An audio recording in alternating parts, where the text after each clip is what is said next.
ಹೌದು.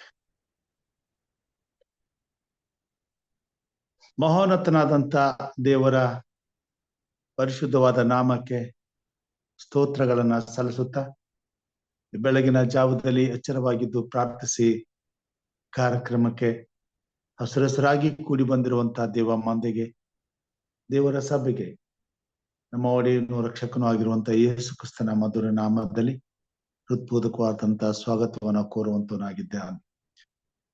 ದೇವರು ನಮ್ಮನ್ನ ಆಶೀರ್ವಾದ ಮಾಡಲಿ. ಈ ಸಮಯದಲ್ಲಿ ಪಾರಾಯಣಕ್ಕಾಗಿ ನಾನು ಆರಿಸಿಕೊಂಡಂತಹ ಭಾಗ ರೋಮಾಪುರದ ಬರೆದ ಪತ್ರಿಕೆ 8ನೇ ಅಧ್ಯಾಯ 12ರಿಂದ 17 ವಚನಗಳ ತನಕ. ರೋಮಾಪುರದ ಬರೆದ ಪತ್ರಿಕೆ 8ನೇ ಅಧ್ಯಾಯ 14ರಿಂದ 17 ವಚನಗಳ ತನಕ. ಯಾರು ದೇವರ ಆತ್ಮನಿಂದ ನಡೆಸಿಕೊಳ್ಳುತ್ತಾರೋ ಅವರು ದೇವರ ಮಕ್ಕಳು. ನೀವು ತಿರುಗಿ ಭಯದಲ್ಲಿ ಬೀಳುವ ಹಾಗೆ ದಾಸನ ಭಾವವನ್ನು ಹೊಂದಿದವರಲ್ಲ, ಮಗನ ಭಾವವನ್ನು ಹೊಂದಿದವರಾಗಿದ್ದೀರಿ. ಈ ಭಾವದಿಂದ ನಾವು ದೇವರನ್ನು ಅಪ್ಪ, ತಂದೆಯೇ ಎಂದು ಕೂಗುತ್ತೇವೆ. ನಾವು ದೇವರ ಮಕ್ಕಳಾಗಿದ್ದೇವೆ ಎಂಬುದಕ್ಕೆ ಪವಿತ್ರಾತ್ಮನೇ ನಮ್ಮ ಆತ್ಮದೊಂದಿಗೆ ಸಾಕ್ಷಿ ಹೇಳುತ್ತಾನೆ. ಮಕ್ಕಳಾಗಿದ್ದರೆ ಬಾಧ್ಯರಾಗಿದ್ದೇವೆ, ದೇವರಿಗೆ ಬಾಧ್ಯರು, ಕ್ರಿಸ್ತನೊಂದಿಗೆ ಬಾಧ್ಯರು. ಹೇಗೆಂದರೆ ಕ್ರಿಸ್ತನಿಗೆ ಸಂಭವಿಸಿದ ಬಾಧೆಗಳಲ್ಲಿ ನಾವು ಪಾಲುಗಾರರಾಗುವುದಾದರೆ ಆತನ ಮಹಿಮೆಯಲ್ಲಿಯೂ ಪಾಲುಗಾರರಾಗುವೆವು. ದೇವರು ಈ ವಾಕ್ಯ ಭಾಗವನ್ನ ನಮ್ಮ ಆತ್ಮಿಕ ಲಾಭಕ್ಕಾಗಿ ಆಶೀರ್ವಾದ ಮಾಡಲಿ. ಈ ಸಮಯದಲ್ಲಿ ಪ್ರಾರ್ಥನೆಗೆ ಹೋಗೋಣ. ನಮ್ಮ ಜೊತೆಯಲ್ಲಿ ಹಿರಿಯರಾದಂತಹ ವಿಜಯ್ ಕುಮಾರ್ ಸಾರ್ ಅವರಿದ್ದಾರೆ. ಅವರು ನಮ್ಮನ್ನ ಪ್ರಾರ್ಥನೆಯಲ್ಲಿ ನಡೆಸಬೇಕೆಂಬುದಾಗಿ ಕೇಳ್ಕೊಳ್ತೇನೆ. ವಂದನೆಗಳು ಸರ್. ಶುಭೋದಯ. ಪ್ರಾರ್ಥನೆ ಮಾಡೋಣ. ಮೋಹನತನು ಮಹಾಪರಿಶುದ್ಧನು ಪರಲೋಕದಲ್ಲಿ ಹಸನಾಗಿರುವ ಸರ್ವಶಕ್ತನಾಗಿರುವ ತಂದೆಯ ದೇವರೇ, ಈ ಒಂದು ಅಂತ್ಯಕಾಲದಲ್ಲಿ ಜೀವಿಸುವಾಗ ಸ್ವಾಮಿ ಸೈತಾನನ ರೂಪದಲ್ಲಿ ಆತನು ಜನರನ್ನು ಮುಂಚಿಸುವಂತಹ ಒಂದು ಗಳಿಗೆಯಲ್ಲಿ ನಾವು ಯಥೇಚ್ಛವಾಗಿ ನಿನ್ನನ್ನು ಯಾವ ಎಚ್ಚರವಾಗಿದ್ದು ಪ್ರಾರ್ಥಿಸುತ್ತಾ ನಿನ್ನ ಭಯಭಕ್ತಿಯಲ್ಲಿ ಬೆಳೆದ ಮೂಲಕವಾಗಿ ನಾವು ಬರುವಂತಹ ಶೋಧನೆಗಳಿಂದ ಜಯಿಸಿ ನಿನ್ನ ರಾಜ್ಯಕ್ಕೆ ಬದ್ಧರಾಗುವ ಮಕ್ಕಳಾಗುವಂತ ಹೋರಾಟ ಮಾಡುವುದಕ್ಕೆ ಬೇಕಾದ ಆತ್ಮೀಯ ವರದಾನಗಳು, ಜ್ಞಾನ, ವಿವೇಕಗಳನ್ನು ನಮ್ಮನ್ನು ತುಂಬಬೇಕೆಂದು ಪ್ರಾರ್ಥಿಸಿಕೊಳ್ತೇವೆ. ಈ ಒಂದು ಎಚ್ಚರವಾಗಿ ಪ್ರಾರ್ಥಿಸಿರಿ. ಈ ಒಂದು ಕಾರ್ಯಕ್ರಮದ ಮೂಲಕ ಬರುವಂತಹ ಅನೇಕ ವಾಕ್ಯಗಳು ಅನೇಕ ಜನರಿಗೆ ಅದು ಬೆಳಕಾಗಿದ್ದು ಹೃದಯದಲ್ಲಿ ಪ್ರಸರಿಸಿ ಎಲ್ಲವೂ ದೃಢವಾಗಿ ನಿಂತು ನಿನಗೆ ಸಾಕ್ಷಿಗಳ ಮಕ್ಕಳಾಗುವಂತಹ ಅವಕಾಶವನ್ನು ದಯಪಾಲಿಸಿಕೊಡು ಸ್ವಾಮಿ. ನಿನ್ನ ಸ್ತೋತ್ರಗಳು. ವಿಶೇಷವಾಗಿ ನಿನ್ನ ದಿನವೆಲ್ಲ ನಮ್ಮನ್ನ ಸಂರಕ್ಷಣಿಸಿ ಮತ್ತೊಂದು ಬೆಳಗಿನ ಜಾವದಲ್ಲಿ ನಿನ್ನ ಕೃಪೆಯಿಂದ ನಡೆಸುವಾಗ ನಿನ್ನ ಕೃಪೆಯಿಂದ ನಮ್ಮನ್ನ ಬಲಪಡಿಸಿ ಕಾಪಾಡು. ವಿಶೇಷವಾಗಿ ಸ್ವಾಮಿ ನಮ್ಮ ಬೋಧಕರು ರಾಜರವರನ್ನ ನಮ್ಮನ್ನು ಆಶ್ರಯಿಸು. ಅವರು ಶ್ರಮ ಪಟ್ಟು ಪ್ರತಿದಿನ ತೆಗೆದುಕೊಳ್ಳುವಂತ ಈ ಒಂದು ವಾಕ್ಯಗಳ ಆಧಾರದ ಮೇಲೆ ಸ್ವಾಮಿ ಅವರನ್ನು ಬಲಪಡಿಸುವುದಲ್ಲದೆ ಎಚ್ಚರಿತೀವಿ ಜನರಿಗೆ ನಿನ್ನ ವಾಕ್ಯಗಳನ್ನು ಮನದಟ್ಟು ಮಾಡುವಂತಹ ಅವಕಾಶ ಅವರು ದಯಪಾಲಿಸಿಕೊಂಡು ನಿನ್ನ ಸ್ತೋತ್ರವಾಗಿ ನಡೆಸಿಕೊಡುವಂತ ಆಶ್ರಯಿಸಿ ಬಲಪಡಿಸಬೇಕೆಂದು ಪ್ರಾರ್ಥಿಸಿಕೊಳ್ಳುತ್ತೇವೆ. ವಿಶೇಷ ಕೂಡಿ ಬಂದಿರುವಂತಹ ಎಲ್ಲ ನಿನ್ನ ಭಕ್ತಾದಿಗಳು, ಸಹೋದರ ಸಹೋದರಿಯರನ್ನು ಹಾಗೂ ಬೋಧಕರನ್ನ ನೀನು ಆಶ್ರಯಿಸಿ ನಾವೆಲ್ಲರೂ ಏಕವಚನದಿಂದ ಏಕ ಒಂದು ಮನಸ್ಸಿನಿಂದ ನಿನ್ನ ನಾಮವನ್ನು ಕೊಂಡಾಡುವುದಕ್ಕೆ ಬೇಕಾದ ಆತ್ಮೀಯ ವರದಾನಗಳನ್ನು ನಾವೆಲ್ಲರೂ ಸಹ ನಿನಗೆ ಸಾಕ್ಷಿಗಳು ನಿಲ್ಲುವಂತೆ ನಾವು ನಡೆಸಬೇಕೆಂದು ಪ್ರಾರ್ಥಿಸಿಕೊಳ್ತೀವಿ. ಈ ದಿನ ಕೊಡುವಂತಹ ವಾಕ್ಯಗಳು ಸ್ವಾಮಿ ಅದೇ ಎಲ್ಲವೂ ಸಹ ಮಾದರಿ ಮಕ್ಕಳಾಗಿ ನಡೆಯುವುದಕ್ಕೆ ಪ್ರೋತ್ಸಾಹಿಸುವಂತೆ ನೀನೇ ಬಲಪಡಿಸಬೇಕೆಂದು ಪ್ರಭು ರಕ್ಷಕನೂ ಕಾರ್ಯಕರ್ತನೂ ಮಹಾಯಾಜಕನೂ ಆಗಿರುವ ಯೇಸು ಕ್ರಿಸ್ತನ ದಿವ್ಯನಾಮದಲ್ಲಿ ಬೇಡಿಕೊಂಡಿದ್ದೇವೆ ತಂದೆಯೇ. ಆಮೇನ್. ಆಮೇನ್. ಆಮೇನ್. ಉತ್ತಮವಾದಂತ ಪ್ರಾರ್ಥನೆಗಾಗಿ ಹಿರಿಯರಂತ ವಿಜಯ್ ಕುಮಾರ್ ಸಾರ್ ಅವರಿಗೆ ವಂದನೆಗಳನ್ನ ಸಲ್ಲಿಸ್ತೇನೆ. ಈಗ ಒಂದು ದೇವರ ಹಾಡಿನೊಂದಿಗೆ ಕಾರ್ಯಕ್ರಮವನ್ನು ಮುಂದುವರಿಸೋಣ. 399ನೇ ಕೀರ್ತನೆ, ನಮ್ಮ ಸಭಾ ಸಂಗೀತಗಳಲ್ಲಿ 399ನೇ ಕೀರ್ತನೆಯನ್ನ ನಾವು ಹಾಡಿಕೊಳ್ಳೋಣ.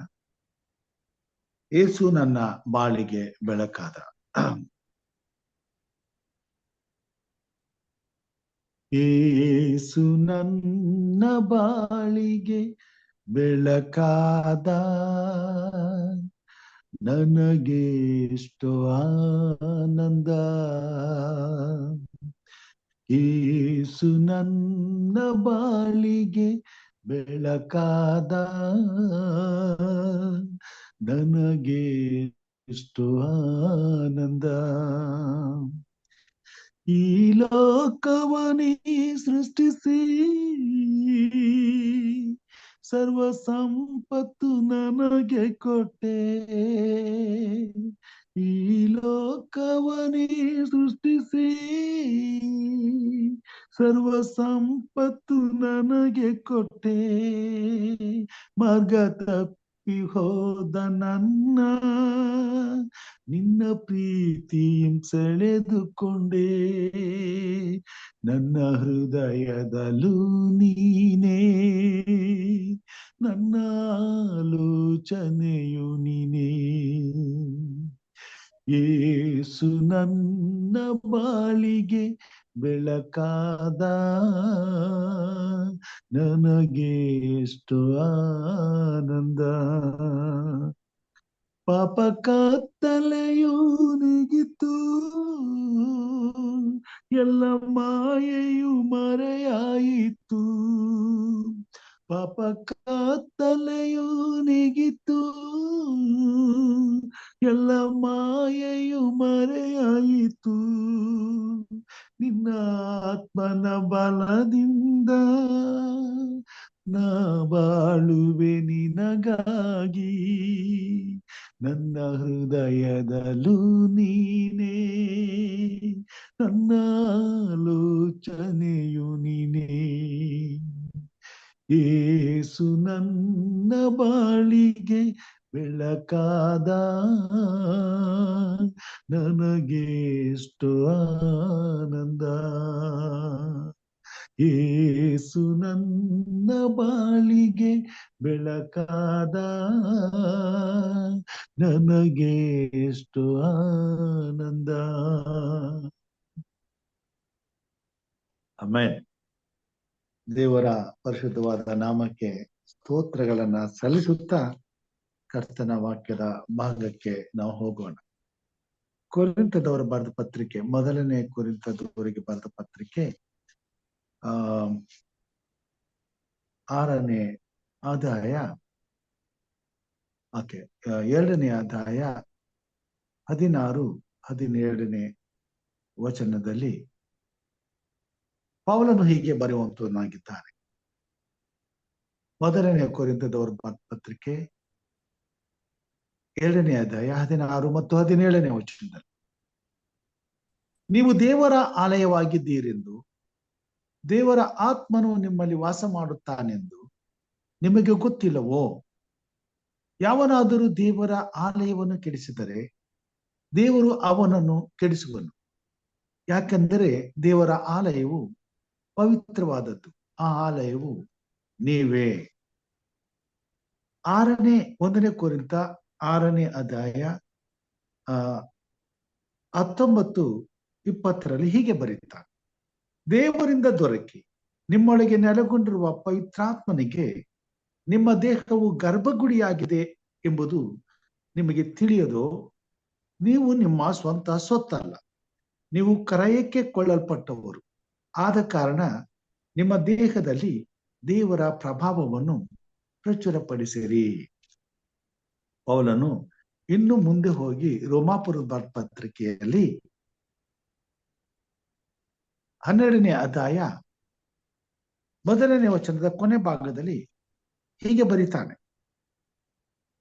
1ನೇ ವಚನದಲ್ಲಿ, 12ನೇ ಅಧ್ಯಾಯ 1ನೇ ವಚನದಲ್ಲಿ, ಆದುದರಿಂದ ಸಹೋದರರೇ, ದೇವರ ಕನಿಕರವನ್ನು ನಿಮ್ಮ ನೆನಪಿಗೆ ತಂದು ನಿಮ್ಮನ್ನು ಬೇಡಿಕೊಳ್ಳುವುದೇನೆಂದರೆ, ನೀವು ನಿಮ್ಮ ನಿಮ್ಮ ದೇಹಗಳನ್ನು ದೇವರಿಗೆ ಮೀಸಲಾಗಿಯೂ ಮೆಚ್ಚುಗೆಯಾಗಿಯೂ ಇರುವ ಸಜೀವ ಯಜ್ಞವನ್ನಾಗಿ ಅರ್ಪಿಸಿರಿ. ಇದೇ ನಿಮ್ಮ ವಿವೇಕಪೂರ್ವಕವಾದ ಆರಾಧನೆಯು. ಇಹಲೋಕದ ನಡವಳಿಕೆಯನ್ನು ಅನುಸರಿಸದೆ ನೂತನ ಮನಸ್ಸನ್ನು ಹೊಂದಿಕೊಂಡು ಪರಲೋಕ ಭಾವದವರಾಗಿರ್ರಿ. ಹೀಗಾದರೆ ದೇವರ ಚಿತ್ತಕ್ಕನುಸಾರವಾದದ್ದು, ಅಂದರೆ ಉತ್ತಮವಾದದ್ದು, ಮೆಚ್ಚುಗೆಯಾದದ್ದು, ದೋಷವಿಲ್ಲದ್ದು ಯಾವುದೆಂದು ವಿವೇಚಿಸಿ ತಿಳಿದುಕೊಳ್ಳುವಿರಿ ಎಂಬುದಾಗಿ. ಪೌಲನು ಯೇಸು ಸ್ವಾಮಿಯನ್ನ ಅಂಗೀಕಾರ ಮಾಡಿಕೊಂಡಂತ ದೇವರ ಮಕ್ಕಳಿಗೆ ತನ್ನ ವಾಕ್ಯದ ಮುಖಾಂತರವಾಗಿ ಎಲ್ಲಾ ಸಭೆಗಳಲ್ಲಿಯೂ ಕ್ರಿಸ್ತನಿಗಾಗಿ ಜೀವಿಸಬೇಕಾದಂತ ಪ್ರತಿಯೊಬ್ಬ ದೇವರ ಮಗನಿಗೂ ದೇವರ ಮಕ್ಕಳಿಗೂ ವಿಶೇಷವಾದಂತ ಕಾಳಜಿಯಿಂದ ಈ ಮಾತುಗಳನ್ನ ಬರೆಯುವಂತವನಾಗಿದ್ದಾನೆ. ನಾವು ಈ ಭೂಮಿ ಮೇಲೆ ಯೇಸು ಕ್ರಿಸ್ತನ ರಕ್ತದಿಂದ ಕ್ರಯಕ್ಕೆ ಕೊಳ್ಳಲ್ಪಟ್ಟಂತ ಆತನ ಸ್ವಾಸ್ಥ್ಯವಾಗಿದ್ದೀವಿ ಎಂಬುದನ್ನ ನಮ್ಮ ಗಮನಕ್ಕೆ ತರುವಂತವನಾಗಿದ್ದಾನೆ. ನಮಗೆ ಈ ಭೂಮಿ ಮೇಲೆ ಒಂದು ಅಮೂಲ್ಯವಾದಂತ ಬೆಲೆ ಇದೆ.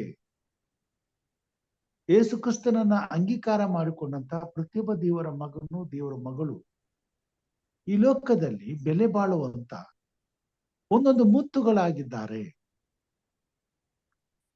ಅತ್ಯಮೂಲ್ಯವಾದಂತ ಬೆಲೆಯನ್ನು ಕೊಟ್ಟು ಪ್ರತಿಯೊಬ್ಬ ತನ್ನ ಮೇಲೆ ನಂಬಿಕೆ ಇಡುವ, ವಿಶ್ವಾಸ ಇಡುವಂತ ಪ್ರತಿಯೊಬ್ಬ ಮಾನವನನ್ನ ದೇವರು ಕೊಂಡುಕೊಳ್ಳುವಂತನಾಗಿದ್ದಾನೆ. ಕ್ರಿಸ್ತನು ನಮ್ಮನ್ನು ಕೊಂಡಿದ್ದಾನೆ. ನಾವು ಆತನ ಸೊತ್ತಾಗಿದ್ದೇವೆ. ಆತನು ತನ್ನ ಅಮೂಲ್ಯವಾದ ರಕ್ತವನ್ನ ಕ್ರಯಕ್ಕೆ ಕೊಟ್ಟು ನಮ್ಮನ್ನು ಕೊಂಡುಕೊಂಡಿದ್ದಾನೆ. ಪ್ರತಿದಿನ ದೇವರ ಮಕ್ಕಳು ಈ ಸತ್ಯವನ್ನ ಒಂದು ಸಾರಿ ತಮ್ಮ ಹೃದಯದಲ್ಲಿ ನೆನಪಿಸಿಕೊಂಡು ಪ್ರತಿದಿನದ ಆರಂಭವನ್ನ ನಾವು ಮಾಡಬೇಕಾಗ್ತದೆ. ಅದಕ್ಕಾಗಿಯೇ ಯೇಸು ಸ್ವಾಮಿ ಬೆಳಗಿನ ಜಾವದಲ್ಲಿ ಇನ್ನು ಮುಬ್ಬಿರುವಾಗಲೇ ಎಚ್ಚರವಾಗಿದ್ದು ಏಕಾಂತವಾಗಿ ಪ್ರಾರ್ಥನೆಯನ್ನ ಮಾಡುತ್ತಿದ್ದರು.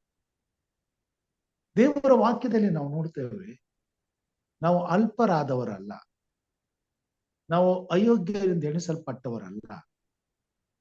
ನಾವು ಈಗ ಲೋಕದ ಕಾರ್ಯಗಳಲ್ಲಿ ಸೋತು ಹೋಗಿ ಪಾಪಕ್ಕೆ ದಾಸರಾಗಿ ದೇವರ ನಿಯಮಗಳನ್ನ ಮೀರಿ ದೇವರ ನಾಮವನ್ನ ಅವಮಾನಪಡಿಸುವುದಕ್ಕಾಗಿ ನಮ್ಮನ್ನ ಕೊಂಡುಕೊಂಡಿಲ್ಲ. ಕ್ರಿಸ್ತನು ತನ್ನ ಅಮೂಲ್ಯವಾದಂತ ಉದ್ದೇಶವನ್ನ ನೆರವೇರಿಸುವುದಕ್ಕೋಸ್ಕರ ತನ್ನ ಪರಿಶುದ್ಧವಾದ ರಕ್ತವನ್ನ ಕ್ರಯಕ್ಕೆ ಕೊಟ್ಟು ನಮ್ಮನ್ನ ಕೊಂಡುಕೊಂಡಿದ್ದಾನೆ. ನಾವು ಆತನ ಸೊತ್ತಾಗಿದ್ದೇವೆ. ಆತನ ಹೇಳ್ತಾನೆ, ಈ ದೇಹವು, ನಿಮ್ಮ ದೇಹವು ಪವಿತ್ರಾತ್ಮನಿಗೆ ಗರ್ಭಗುಡಿಯಾಗಿದೆ ಎಂಬುದಾಗಿ ನಿಮಗೆ ಗೊತ್ತಿಲ್ಲವೋ? ನೀವು ದೇವರ ಆಲಯವಾಗಿದ್ದೀರಿ ಎಂಬುದಾಗಿ ನಿಮಗೆ ಗೊತ್ತಿಲ್ಲವೋ? ದೇವರ ಆತ್ಮನು ನಿಮ್ಮಲ್ಲಿ ವಾಸ ಮಾಡುತ್ತಾನೆ ಎಂಬತಕ್ಕಂಥ ಅರಿವು ನಿಮಗಿಲ್ಲವೋ? ಹೀಗಿರುವುದರಿಂದ ನಿಮ್ಮ ದೇಹವನ್ನ ದೇವರಿಗೆ ಮೆಚ್ಚುಗೆಯಾದ ಸಜೀವ ಯಜ್ಞವನ್ನಾಗಿ ಸಮರ್ಪಿಸಿರಿ. ದೇವರ ಮಕ್ಕಳಾದಂತ ನಾವು ವಿಶೇಷವಾಗಿ ಇಂಥ ವಿಷಯಗಳ ಬಗ್ಗೆ ಹೆಚ್ಚಿನ ಗಮನವನ್ನ ಕೊಡಬೇಕಾಗುವಂತದ್ದಾಗಿದೆ. ದೇವರ ಮಕ್ಕಳಾಗಿ ನಮ್ಮನ್ನ ದೇವರು ಅಂಗೀಕರಿಸಿಕೊಂಡ ಮೇಲೆ ಈ ಭೂಮಿ ಮೇಲೆ ನಾವು ಆತನ ಆತ್ಮನಿಂದ ನಡೆಸಲ್ಪಟ್ಟವರಾಗಿರಬೇಕಾಗಿದೆ. ಹಾಗಾದಾಗ ಮಾತ್ರ ನಾವು ದೇವರ ಮಕ್ಕಳಾಗ್ತೇವೆ ಮತ್ತು ಈ ದೇಹ ದೇವರ ಸೊತ್ತಾಗಿ ಈ ದೇಹದಲ್ಲಿ ಪವಿತ್ರಾತ್ಮನು ವಾಸ ಮಾಡುವುದಕ್ಕೆ ಸಾಧ್ಯವಾಗುವಂತದ್ದಾಗಿರ್ತದೆ. ಮತ್ತು ಈ ದೇಹದಲ್ಲಿ ದೇವರಿಗೆ ಮೆಚ್ಚುಗೆಯಾದಂತ ಕಾರ್ಯಗಳು ಯಾವಾಗಲೂ ನಡೆಯುತ್ತಾ ಆತನನ್ನ ಮಹಿಮೆ ಪಡಿಸುತ್ತಾ ಆತನ ಮಹಿಮೆಗಾಗಿ ಈ ಲೋಕದಲ್ಲಿ ಜೀವಿಸಲು ಸಾಧ್ಯವಾಗುವಂತದ್ದಾಗಿದೆ. ಅದಕ್ಕಾಗಿ ಪೌಲನು ಬರೆಯುತ್ತಾನೆ, ನೀವು ಪವಿತ್ರಾತ್ಮನಿಂದ ನಡೆಸಿಕೊಳ್ಳಬೇಕು. 12ನೇ ವಚನದಲ್ಲಿ, 8ನೇ ಅಧ್ಯಾಯ 12ನೇ ವಚನದಲ್ಲಿ ಹೀಗೆ ಬರೀತಾನೆ, ಹೀಗಿರಲಾಗಿ ಸಹೋದರರೇ, ನಾವು ಹಂಗಿನಲ್ಲಿದ್ದೇವೆ, ಆದರೆ ಪವಿತ್ರಾತ್ಮನ ಅನುಸಾರ ನಡೆಯುವ ಹಂಗಿನಲ್ಲಿದ್ದೇವೆ ಹೊರತು ಶರೀರ ಭಾವವನ್ನು ಅನುಸರಿಸಿ ಬದುಕಬೇಕೆಂಬ ಹಂಗಿನಲ್ಲಿಲ್ಲ. ನೀವು ಶರೀರ ಭಾವವನ್ನು ಅನುಸರಿಸಿ ಬದುಕಿದರೆ ಸಾಯುವುದು ನಿಶ್ಚಯ. ನೀವು ಪವಿತ್ರಾತ್ಮನಿಂದ ದೇಹದ ದುರಭ್ಯಾಸಗಳನ್ನು ನಾಶ ಮಾಡುವುದಾದರೆ ಜೀವಿಸುವಿರಿ. ಯಾರು ದೇವರ ಆತ್ಮನಿಂದ ನಡೆಸಿಕೊಳ್ಳುತ್ತಾರೋ ಅವರು ದೇವರ ಮಕ್ಕಳು. ಯೇಸು ಕ್ರಿಸ್ತನನ್ನ ಅಂಗೀಕಾರ ಮಾಡಿಕೊಳ್ಳುವಾಗ ನಾವು ಹೊಸದಾಗಿ ಹುಟ್ಟುವಂತವರಾಗಿದ್ದೇವೆ. ಹೊಸದಾಗಿ ಹುಟ್ಟುವಂತ ಅನುಭವ ಪರಲೋಕ ರಾಜ್ಯದಲ್ಲಿ ದೇವರ ಮಕ್ಕಳಾಗಿ ಇಡೀ ಪರಲೋಕವೇ ನಮ್ಮನ್ನ ಅಂಗೀಕರಿಸಿಕೊಂಡಂತ ಅನುಭವವಾಗಿರುವಂತದ್ದಾಗಿದೆ. ನಾವು ಇನ್ನು ಪರಲೋಕ ಸಂಸ್ಥಾನದವರು, ದೇವರ ಯಾಜಕರು, ಆತನು ಪ್ರತಿಷ್ಠಿಸಿದಂತ ಜನಾಂಗದವರು, ಆತನ ಪ್ರಜೆಯು, ಆತನ ಪಾಲಿಸುವ ಹಿಂಡು ಆಗಿದ್ದೇವೆ. ಆತನು ಪರಿಪಾಲಿಸುವಂತ ತನ್ನ ಮೊದಲಿಗಿತ್ತಿ ಎಂಬ ಪರಿಶುದ್ಧವಾದ ಸಭೆಯಲ್ಲಿ ಆತನ ಅಂಗಗಳಾಗಿ ನಾವು ಪರಲೋಕ ರಾಜ್ಯದ ಕುಟುಂಬಕ್ಕೆ ಸೇರುವಂತವರಾಗ್ತೇವೆ. ನೋಡುವಾಗ ಈ ಉನ್ನತವಾದಂತ ಆಲೋಚನೆ ಪ್ರತಿಯೊಬ್ಬ ಕ್ರೈಸ್ತನ ಜೀವಿತದಲ್ಲಿ ಸದಾಕಾಲ ನೆನಪಿನಲ್ಲಿರಬೇಕಾದಂತ ಅಂಶವಾಗಿದೆ. ಇದನ್ನೇ ಇಸ್ರಾಯೇಲರಿಗೆ ಸ್ವಾಮಿ ಹೇಳಿದ್ದು, ನಿಮ್ಮ ಹಣೆಯ ಪಟ್ಟಿಯಂತೆ ಕಟ್ಟಿಕೊಳ್ಳ್ರಿ, ನಿಮ್ಮ ಕೈಗಳಿಗೆ ಅದನ್ನ ಕವಚವಾಗಿ ಧರಿಸ್ಕೊಳ್ರಿ. ಯಾವಾಗಲೂ ನಿಮಗೆ ಜ್ಞಾಪಕದಲ್ಲಿ ಇರಬೇಕು. ನೀವು ದಾರಿಯಲ್ಲಿ ಹೋಗುವಾಗಲೂ, ನಡೆಯುವಾಗಲೂ, ರಾತ್ರಿ ಮಲಗುವಾಗಲೂ ಅದು ನಿಮಗೆ ನಿಮ್ಮ ಜೊತೆಯಲ್ಲಿ ಇರಬೇಕು. ಯಾವುದಂತಂದ್ರೆ, ನಾವು ದೇವರ ರಕ್ತದಿಂದ ಕ್ರಯಕ್ಕೆ ಕೊಂಡುಕೊಳ್ಳಲ್ಪಟ್ಟವರು.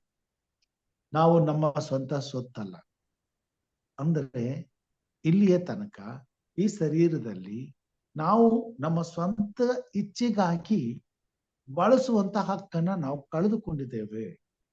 ಇನ್ನು ಮುಂದೆ ನಮ್ಮ ಹೃದಯದಲ್ಲಿ ಏನೇ ಆಲೋಚನೆಗಳು, ಯಾವುದೇ ಭಾವನೆಗಳು, ಯಾವುದೇ ಆಲೋಚನೆಗಳು ಹುಟ್ಟಬೇಕಾದ್ರೆ ಅದು ಕ್ರಿಸ್ತನ ಆತ್ಮನಿಂದ ನಡೆಸಲ್ಪಡಬೇಕಾದಂತ ಭಾವನೆಗಳು, ಕ್ರಿಸ್ತನಿಗೆ ಮಹಿಮೆ ಘನತೆಯನ್ನ ತರುವಂತ ಆಲೋಚನೆಗಳು.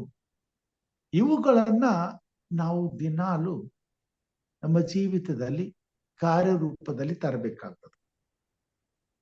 ಈ ಪ್ರಕ್ರಿಯೆ ಕ್ರಿಸ್ತನನ್ನ ಅಂಗೀಕಾರ ಮಾಡಿಕೊಂಡಂತ ದೇವರ ಮಕ್ಕಳ ಜೀವಿತದಲ್ಲಿ ದಿನನಿತ್ಯಲೂ ಪ್ರವರ್ತಿಸುವಾಗ ಈ ಲೋಕದಲ್ಲಿ ನಾವು ನಮ್ಮ ಶರೀರವನ್ನ ದೇವರಿಗೆ ಮೆಚ್ಚುಗೆಯಾದ ಸಜೀವ ಯಜ್ಞವನ್ನಾಗಿ ಸಮರ್ಪಿಸಲು ಸಾಧ್ಯವಾಗುವಂತದ್ದಾಗಿದೆ. ಯೆಶಾಯನು ಯೇಸು ಕ್ರಿಸ್ತನ ವಿಷಯದಲ್ಲಿ ಈ ಮಾತುಗಳನ್ನು ಬರೆಯುತ್ತಾರೆ.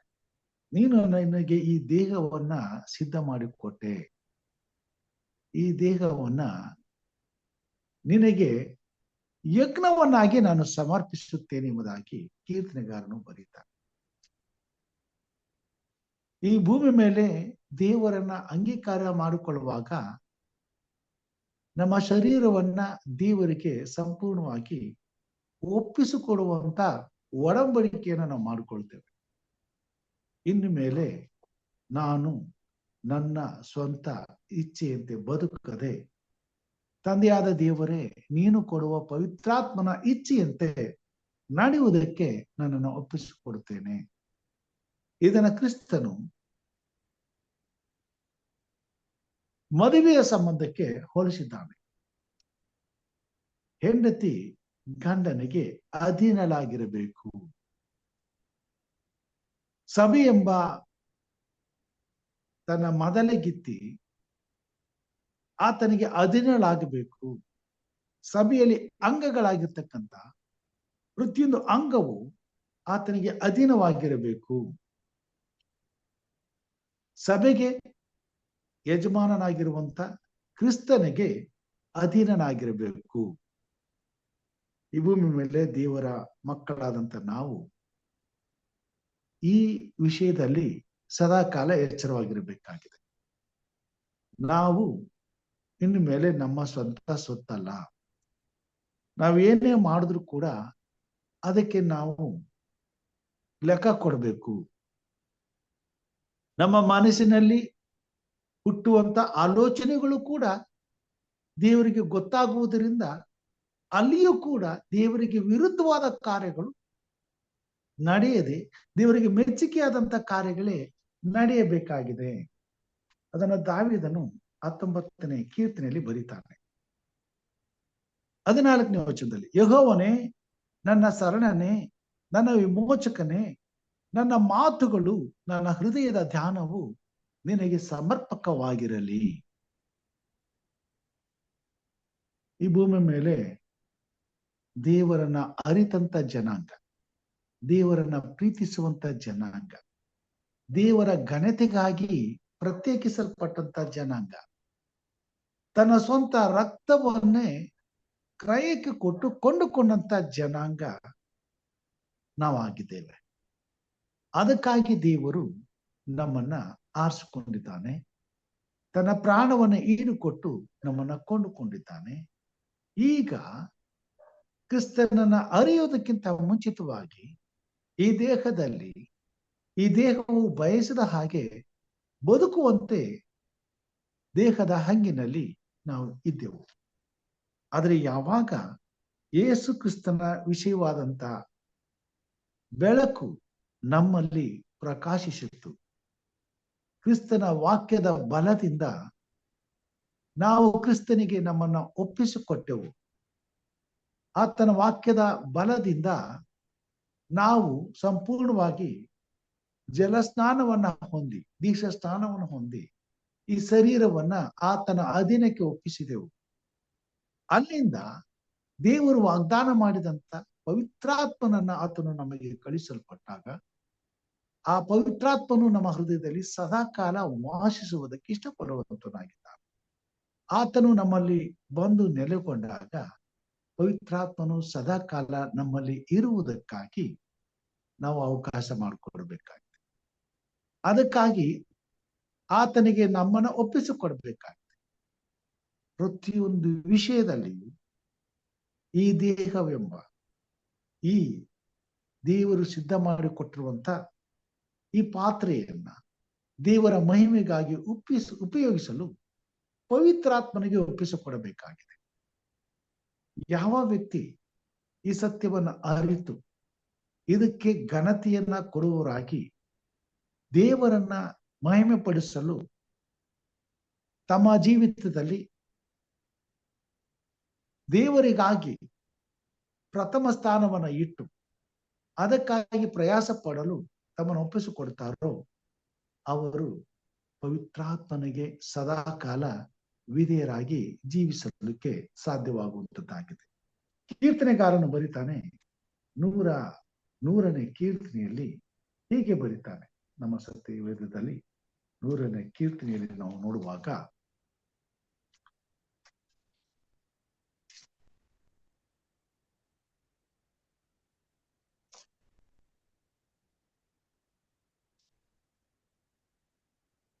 ನಾಲ್ಕನೇ ವಚನದಲ್ಲಿ, ಮುಂದಿನಿಂದ ನಾನು ಓದ್ಬಿಡ್ತೇನೆ.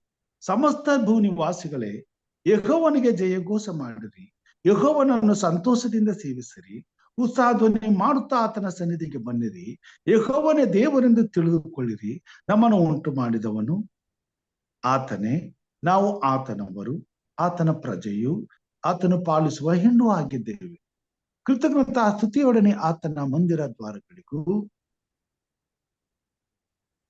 ಕೀರ್ತನೆಯೊಡನೆ ಆತನ ಅಂಗಳಗಳಿಗೂ ಬನ್ನಿರಿ. ಆತನ ಉಪಕಾರ ಸ್ಮರಿಸಿರಿ, ಆತನ ನಾಮವನ್ನು ಕೊಂಡಾಡಿರಿ. ಯೆಹೋವನು ಒಳ್ಳೆಯವನು, ಆತನ ಕೃಪೆಯು ಯುಗ ಯುಗಾಂತರಕ್ಕೂ ಇರುವುದು. ದೇವರ ಮಕ್ಕಳಾದಂತ ನಾವು ಆತನ ಅಂಗಳಗಳಿಗೆ ಬರುವಾಗ ಪರಿಶುದ್ಧತೆಯೆಂಬ ಭೂಷಣದೊಡನೆ ಆತನ ಸನ್ನಿಧಾನಕ್ಕೆ ಬರಬೇಕಾಗಿದೆ. 96ನೇ ಕೀರ್ತನೆ 9ನೇ ವಚನದಲ್ಲಿ ಈ ಮಾತುಗಳನ್ನ ತಿಳಿಸ್ತಾನೆ. ಪರಿಶುದ್ಧತ್ವವೆಂಬ ಭೂಷಣದೊಡನೆ ಯೆಹೋವನಿಗೆ ನಮಸ್ಕರಿಸಿರಿ. ಈ ಭೂಮಿ ಮೇಲೆ ಪರಿಶುದ್ಧತೆ ಎಂಬುವಂತ ಈ ಮಾತಿಗೆ, ಈ ಶಬ್ದಕ್ಕೆ ನಿಜವಾದ ಅರ್ಥವನ್ನ ಕಲ್ಪಿಸಿಕೊಡುವಂಥದ್ದು ಕ್ರೈಸ್ತಿಯ ಜೀವಿತ, ಕ್ರಿಸ್ತನನ್ನ ಅಂಗೀಕರಿಸಿಕೊಂಡಂತ ಜೀವಿತ. ಕ್ರಿಸ್ತನು ನಮ್ಮಲ್ಲಿ ನೆಲೆಸಿರುವಾಗ ಮಾತ್ರ, ಕ್ರಿಸ್ತನ ಆತ್ಮನು ನಮ್ಮಲ್ಲಿ ನೆಲೆಗೊಂಡಾಗ ಮಾತ್ರ ಈ ಪರಿಶುದ್ಧತೆಯನ್ನ ನಾವು ಅನುಭವಿಸ್ಲಿಕ್ಕೆ ಸಾಧ್ಯ.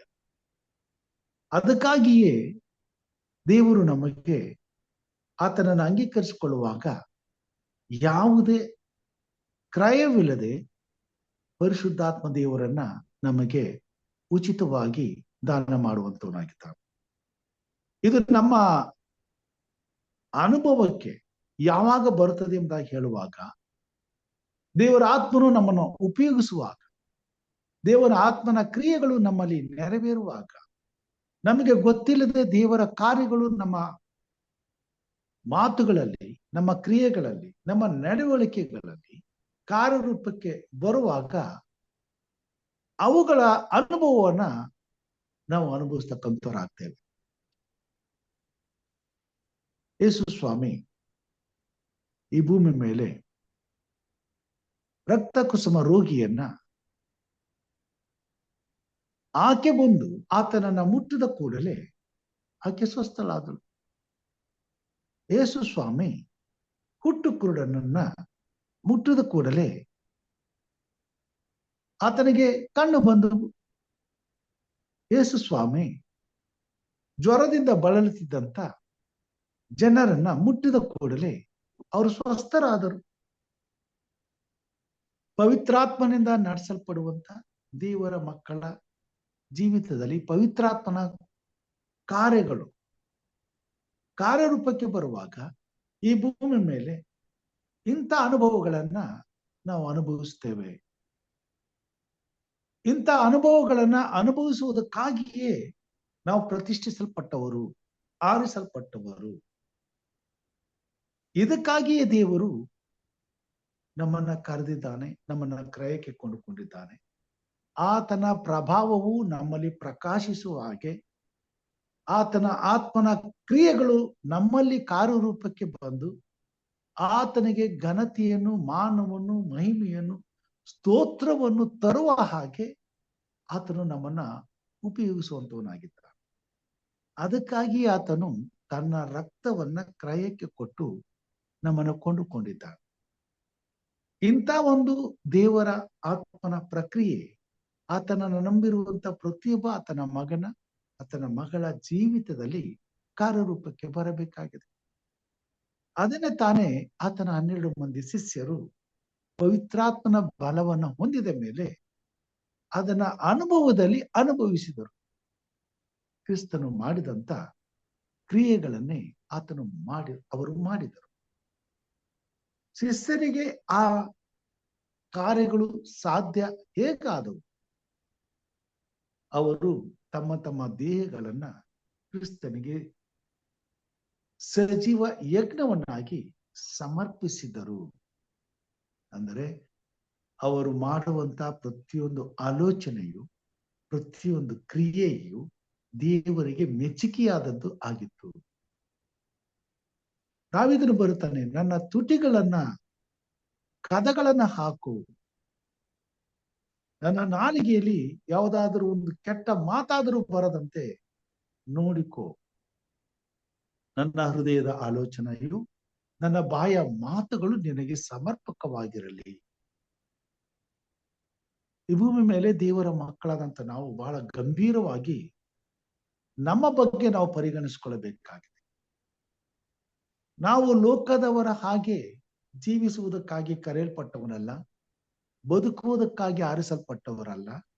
ನಾವು ದೇವರ ಘನತೆಗಾಗಿ, ದೇವರ ಮಹಿಮೆಗಾಗಿ ಕ್ರಯಕ್ಕೆ ಕೊಂಡುಕೊಳ್ಳಲ್ಪಟ್ಟವರು.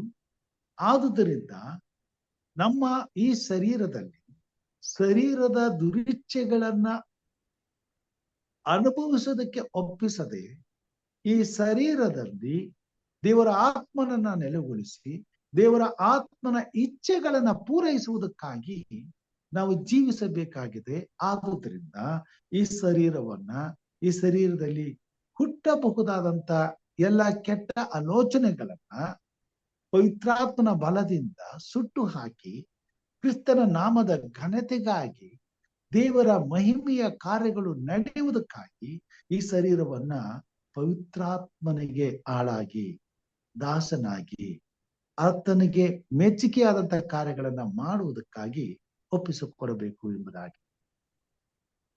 ಯಾರ್ಯಾರು ಈ ನಿಯಮಗಳನ್ನ ಅನುಸರಿಸಿ ನಡೆಯುತ್ತಾರೋ ಅವರು ಪವಿತ್ರಾತ್ಮನ ನಿಯಮಗಳಿಗೆ ಅನುಸಾರವಾಗಿ ನಡೆಯುವಂತವರಾಗಿದ್ದಾರೆ. ಮತ್ತು ಅವರು ದಿನನಿತ್ಯವೂ ದೇವರ ಸಮ್ಮುಖಕ್ಕೆ ಬರುವಾಗ ಪರಿಶುದ್ಧತ್ವ ಎಂಬ ಭೂಷಣದೊಡನೆ ದೇವರನ್ನ ಘನಪಡಿಸುವಂತವರಾಗಿದ್ದಾರೆ, ಮಹಿಮೆ ಪಡಿಸುವಂತವರಾಗಿದ್ದಾರೆ. 7ನೇ ವಚನದ 96ನೇ ಅಧ್ಯಾಯ ಕೀರ್ತನೆ 7ನೇ ವಚನದಿಂದ, ಭೂ ಜನಾಂಗಗಳೇ, ಬಲ ಪ್ರಭಾವಗಳು ಯೆಹೋವನವೇ, ಯೆಹೋವನವೇ ಎಂದು ಹೇಳಿ ಆತನನ್ನು ಘನಪಡಿಸಿರಿ. ಯೆಹೋವನ ನಾಮಕ್ಕೆ ಯೋಗ್ಯವಾದ ಘನವನ್ನು ಸಲ್ಲಿಸಿರಿ. ಕಾಣಿಕೆಯೊಡನೆ ಆತನ ಅಂಗಳಗಳಿಗೆ ಬನ್ನಿರಿ. ಪರಿಶುದ್ಧತ್ವವೆಂಬ ಭೂಷಣದೊಡನೆ ಯೆಹೋವನಿಗೆ ನಮಸ್ಕರಿಸಿರಿ. ಎಲ್ಲಾ ಭೂನಿವಾಸಿಗಳು ಆತನ ಮುಂದೆ ನಡುಗಿರಿ. ದೇವರ ಈಚೆ ಭೂಮಿಯಲ್ಲಿ ತಾನು ಸೃಷ್ಟಿಸಿದಂತ ಪ್ರತಿಯೊಬ್ಬ ಮನುಷ್ಯನು ಪರಿಶುದ್ಧತ್ವೆಂಬ ಭೂಷಣದೊಡನೆ ಆತನನ್ನ ಆರಾಧಿಸಬೇಕೆಂಬುದೇ. ಆದರೆ ಪಾಪದ ಪಾಲಿಗೆ ಸಿಕ್ಕಿದಂತ ಮನುಷ್ಯನು ಆ ಆಶೀರ್ವಾದವನ್ನ ಕಳೆದುಕೊಂಡಿರುವುದರಿಂದ ಆತನ ಮಗನಾದಂತ ಯೇಸು ಕ್ರಿಸ್ತನನ್ನ ನಂಬಿ ಆತನನ್ನ ಸ್ವಂತ ರಕ್ಷಕನನ್ನಾಗಿ ಅಂಗೀಕಾರ ಮಾಡಿಕೊಂಡು ಹೊಸದಾಗಿ ಹುಟ್ಟುವ ಅನುಭವಕ್ಕಾಗಿ ಆತನ ಮರಣಕ್ಕೆ ಸದೃಶವಾದಂತ ಮರಣವನ್ನು, ಆತನ ಪುನರುತ್ಥಾನಕ್ಕೆ ಸದೃಶವಾದ ಪುನರುತ್ಥಾನವನ್ನು ಹೊಂದುವಂತೆ ದೀಕ್ಷಾಸ್ನಾನವೆಂಬ ಜಲಸ್ನಾನದಿಂದ ಆತನು ನಮಗೆ ನೂತನ ಮನಸ್ಸನ್ನ ಕೊಟ್ಟು ಆತನನ್ನ ನಾವು ಅಂಗೀಕರಿಸಿಕೊಳ್ಳುವಂತೆ, ನಮ್ಮನ್ನ ಪರಲೋಕ ರಾಜ್ಯವು ಅಂಗೀಕರಿಸಿಕೊಳ್ಳುವಂತೆ, ನಾವು ಹೊಸದಾಗಿ ಹುಟ್ಟುವಂತೆ, ನಮ್ಮ ಹೆಸರುಗಳು ಜೀವಬಾಧ್ಯರ ಪಟ್ಟಿಯಲ್ಲಿ ಬರೆದು ಆ ದಿನದಿಂದ ಕರ್ತನ ಸಂಸ್ಥಾನದವರು ನಾವಾಗಿ ಆತನಿಗೆ ಮೀಸಲಾದಂತ ಜನಾಂಗವು, ಆತನ ಪಾಲಿಸುವ ಮಂದೆಯು, ಆತನ ಪ್ರಜೆಯು, ಆತನ ಹಿಂಡು ನಾವಾಗಿ ಆತನ ಶರೀರವೆಂಬ ದೇಹದಲ್ಲಿ ನಾವು ಅಂಗಗಳಾಗಿ ಆತನಿಗೆ ಮೆಚ್ಚುಗೆಯಾದ ಕೆಲಸವನ್ನ ಮಾಡುವುದಕ್ಕೆ ಈ ಭೂಮಿ ಮೇಲೆ ನಮ್ಮನ್ನು ಉಪಯೋಗಿಸಿಕೊಳ್ಳುವುದಕ್ಕಾಗಿ ಈ ಲೋಕದಲ್ಲಿ ಆತನು ನಮಗೆ ಒಂದು ಅವಕಾಶವನ್ನು ಕೊಟ್ಟಿದ್ದಾನೆ. ಆ ಅವಕಾಶವು ಆತನ ಉಚಿತಾರ್ಥವಾದವಾದಂತ ಆತನ ಕೃಪೆಯೇ ಎಂಬುದಾಗಿ ನಾವು ನೋಡ್ತೇವೆ. ಯಾಕೋಬನು ಕೀರ್ತನೆಗಾರನು ಬರೀತಾನೆ, ಯಾವನ ಪಾಪಗಳು ಪರಿಹಾರವಾಗಿದೆಯೋ, ಯಾವನ ದ್ರೋಹಗಳು ಕ್ಷಮಿಸಲ್ಪಟ್ಟಿದೆಯೋ ಅವನು ಧನ್ಯನು ಎಂಬುದಾಗಿ. ನಮ್ಮ ಅಪರಾಧಗಳು ಕ್ಷಮಿಸಲ್ಪಟ್ಟು ನಮ್ಮ ಪಾಪಗಳು ಪರಿಹಾರ ಆದಾಗ ನಾವು ಪರಿಪೂರ್ಣವಾಗಿ ಪರಿಶುದ್ಧರಾಗ್ತೇವೆ. ಅದಕ್ಕಾಗಿ ಆತನು ನಮ್ಮನ್ನ ಧನ್ಯರು ಎಂಬುದಾಗಿ. ಈ ಭೂಮಿ ಎಲ್ಲ ಪಾಪದ ವಶದಲ್ಲಿ ಬಿದ್ದಿರುವಾಗ, ಈ ಲೋಕದ ಭೂ ನಿವಾಸಿಗಳೆಲ್ಲರೂ ಪಾಪಕ್ಕೆ ಅಧೀನರಾಗಿ ಪಾಪದ ದಾಸತ್ವದಲ್ಲಿ ಜೀವಿಸುತ್ತಿರುವಾಗ, ನಮ್ಮನ್ನ ಪಾಪದ ಬಂಧನದಿಂದ ವಿಮೋಚಿಸಿ ಬಿಡುಗಡೆ ಮಾಡಿ ಯೇಸು ಕ್ರಿಸ್ತನ ರಕ್ತದಿಂದ ನಮ್ಮನ್ನು ತೊಳೆದು ಶುದ್ಧ ಮಾಡಿ ನಮ್ಮ ಹೃದಯದಲ್ಲಿ ನೂತನ ಸ್ವಭಾವವನ್ನ ತುಂಬಿ ಪವಿತ್ರಾತ್ಮನನ್ನ ಅದರಲ್ಲಿ ನೆಲೆಗೊಳಿಸಿ ತನಗಾಗಿ ಪ್ರತಿಷ್ಠಿಸಿಕೊಂಡು ತನ್ನ ಮಹಿಮೆಗಾಗಿ ಉಪಯೋಗಿಸಲು ನಮ್ಮ ಜೀವಿತದ ಮುಂದಿನ ಕಾಲಗಳನ್ನ ನಮಗೆ ಒಪ್ಪಿಸುವಾಗ ನಾವು ಆತನ ರಾಜ್ಯದಲ್ಲಿ ಹೊಸದಾಗಿ ಹುಟ್ಟಿದಂತ ಅನುಭವವನ್ನು ಹೊಂದಿದ ಮೇಲೆ ಪವಿತ್ರಾತ್ಮನಿಗೆ ದಾಸರಾಗಿ ಆತನಿಗೆ ಮೆಚ್ಚುಗೆಯಾದಂತ ಕಾರ್ಯಗಳನ್ನ ಮಾಡಲು ಪ್ರತಿಯೊಂದು ವಿಷಯದಲ್ಲಿಯೂ ಹೇಗೆ ಗಂಡನಿಗೆ ಹೆಂಡತಿ ವಿಧೇಯಳಾಗಿ ನಡ್ಕೊಳ್ಳುವುದಕ್ಕೆ ಬದ್ಧಳಾಗಿದ್ದಾಳೋ, ಹಾಗೆ ನಾವು ಸಹ ಪವಿತ್ರಾತ್ಮನೆಂಬ ಯಜಮಾನನಿಗೆ ವಿಧೇಯರಾಗಿ ನಡ್ಕೊಳ್ಳುವುದಕ್ಕಾಗಿ ನಮ್ಮನ್ನ ಒಪ್ಪಿಸಿಕೊಡಬೇಕಾಗಿದೆ. ಅದಕ್ಕಾಗಿಯೇ ದೇವರು ನಮ್ಮನ್ನು ಆರಿಸಿಕೊಂಡಿದ್ದಾನೆ, ನಮ್ಮನ್ನ ಕರೆದಿದ್ದಾನೆ ಮತ್ತು ಈ ಭೂಮಿ ಮೇಲೆ ಹಾಗೆ ನಾವು ಬದುಕಬೇಕಾಗಿದೆ. ನಮ್ಮ ಶರೀರದಲ್ಲಿ ದೇವರ ಪ್ರಭಾವವು ಪ್ರಕಾಶಿಸಬೇಕಾಗಿದೆ. ದೇವರ ವಾಕ್ಯದಲ್ಲಿ ನಾವು ನೋಡ್ತೇವೆ, ನೀವು ಲೋಕಕ್ಕೆ ಬೆಳಕಾಗಿದ್ದೀರಿ. ದೇವರ ಪ್ರಭಾವವು ನಿಮ್ಮಲ್ಲಿ ಅನ್ಯರ ಮುಂದೆ ಪ್ರಕಾಶ ಪಡಿಸಲ್ಪಡಲಿ, ಪ್ರಕಾಶಿಸಿರಿ ಎಂಬುದಾಗಿ ಹೇಳ್ತಾರೆ. ದೇವರ ಪ್ರಭಾವವು ನಮ್ಮಲ್ಲಿ ಈ ಲೋಕದಲ್ಲಿ ಅನ್ಯರ ಮಧ್ಯದಲ್ಲಿ ಪ್ರಕಾಶಕ್ಕೆ ಬರಬೇಕಾದ್ರೆ ನಮ್ಮ ಜೀವಿತ ಪವಿತ್ರಾತ್ಮನಿಂದ ನಡೆಸಲ್ಪಟ್ಟಂತ ಜೀವಿತವಾಗಿರಬೇಕಾಗಿದೆ. ಪಾಪದಿಂದ ವಿಮೋಚಿಸಲ್ಪಟ್ಟಂತ ಜೀವಿತವಾಗಿರಬೇಕಾಗಿದೆ. ಪರಿಶುದ್ಧತ್ವ ಎಂಬ ಭೂಷಣದೊಡನೆ ಭೂಷಿಸಲ್ಪಟ್ಟಂತ ಜೀವಿತವಾಗಿರಬೇಕಾಗಿದೆ. ಹಾಗಾದರೆ ನಾವು ನೋಡುವುದು, ನಾವು ಆಲೋಚಿಸುವಂಥದ್ದು, ನಾವು ಮಾತಾಡುವಂಥದ್ದು ಎಲ್ಲವೂ ಕೂಡ ಪವಿತ್ರಾತ್ಮನಿಗೆ ಸಂಬಂಧಪಟ್ಟಂತವುಗಳಾಗಬೇಕಾಗಿದೆ. ಅದನ್ನೇ ತಾನೇ ಪೌಲನು ಹೇಳ್ತಾನೆ, ನಿಮ್ಮ ಶರೀರವನ್ನ ಆತನಿಗೆ ಮೆಚ್ಚುಗೆಯಾದ ಯಜ್ಞವನ್ನಾಗಿ ಸಮರ್ಪಿಸಿರಿ. ಅದನ್ನ ಮಾಡ್ಬೇಕಾದ್ರೆ ಪವಿತ್ರಾತ್ಮನಿಗೆ ನಿಮ್ಮನ್ನ ಒಪ್ಪಿಸಿಕೊಡ್ರಿ. ಆತನಿಗೆ ಅಧೀನರಾಗಿರಿ, ಆತನ ನಿಯಮಗಳಿಗೆ ಅಧೀನರಾಗಿರಿ. ಪೌಲನು ಬರೀತಾನೆ ರೋಮಾಪುರದ ಪತ್ರಿಕೆಯಲ್ಲಿ. ಕ್ರೈಸ್ತಿಯ ಜೀವಿತದಲ್ಲಿ ದೇವರ ಮಕ್ಕಳು ದೇವರ ಪ್ರಭಾವವನ್ನ ಪ್ರಕಾಶಪಡಿಸಬೇಕಾದ್ರೆ ನಾವು ಪವಿತ್ರಾತ್ಮನಿಂದ ನಡೆಸಿಕೊಂಡಾಗ ಮಾತ್ರ ಸಾಧ್ಯವಾಗುತ್ತದೆ. ಪವಿತ್ರಾತ್ಮನು ನಮ್ಮಲ್ಲಿ ನೆಲೆಗೊಂಡಾಗ ಮಾತ್ರ ಸಾಧ್ಯವಾಗುತ್ತದೆ. ಪವಿತ್ರಾತ್ಮನಿಗೆ ನಮ್ಮ ದೇಹವು ಗರ್ಭಗುಡಿಯಾಗಿತ್ತು. ಆತನು ವಾಸ ಮಾಡುವಂತ ಸ್ಥಳವಾಗುವುದಾದ್ರೆ ಈ ದೇಹವು ದೇವರಿಗೆ ಆಲಯವಾಗುವಂತದ್ದಾಗಿರುತ್ತೆ. ಈ ದೇವರ ಆಲಯವನ್ನ ಮತ್ತೆ ಪಾಪದ ವಶಕ್ಕೆ ಒಪ್ಪಿಸದೆ, ಕೆಡಿಸದೆ, ಅದನ್ನ ಜೋಪಾನವಾಗಿ ಕಾಪಾಡಿಕೊಂಡು ಹೋಗುವಂತ ಸಾಧನೆಯು ನಮ್ಮ ಜೀವಿತದಲ್ಲಿ ದಿನನಿತ್ಯವೂ ನಡೆಯಬೇಕಾಗಿದೆ. ಅದನ್ನೇ ಆತನು ರೋಮಾಪುರದ ಪತ್ರಿಕೆ 8ನೇ ಅಧ್ಯಾಯ 12ನೇ ವಚನದಿಂದ ಹೇಳ್ತಾರೆ. ಹೀಗಿರಲಾಗಿ ಸಹೋದರರೇ, ನಾವು ಹಂಗಿನಲ್ಲಿದ್ದೇವೆ, ಆದರೆ ಪವಿತ್ರಾತ್ಮನ ಅನುಸಾರ ನಡೆಯುವ ಹಂಗಿನಲ್ಲಿದ್ದೇವೆ ಹೊರತು ಶರೀರ ಭಾವವನ್ನು ಅನುಸರಿಸಿ ಬದುಕಬೇಕೆಂಬ ಹಂಗಿನಲ್ಲಿಲ್ಲ. ಕ್ರಿಸ್ತನನ್ನ ಅಂಗೀಕಾರ ಮಾಡಿಕೊಳ್ಳುವ ತನಕ ಈ ಶರೀರವು ಬಯಸಿದಂತ ನಾನಾ ವಿಧವಾದಂತ ಎಲ್ಲಾ ಪಾಪಗಳಲ್ಲಿ ಆನಂದಿಸುವಂತ ಅವಕಾಶ ನಮಗಿತ್ತು.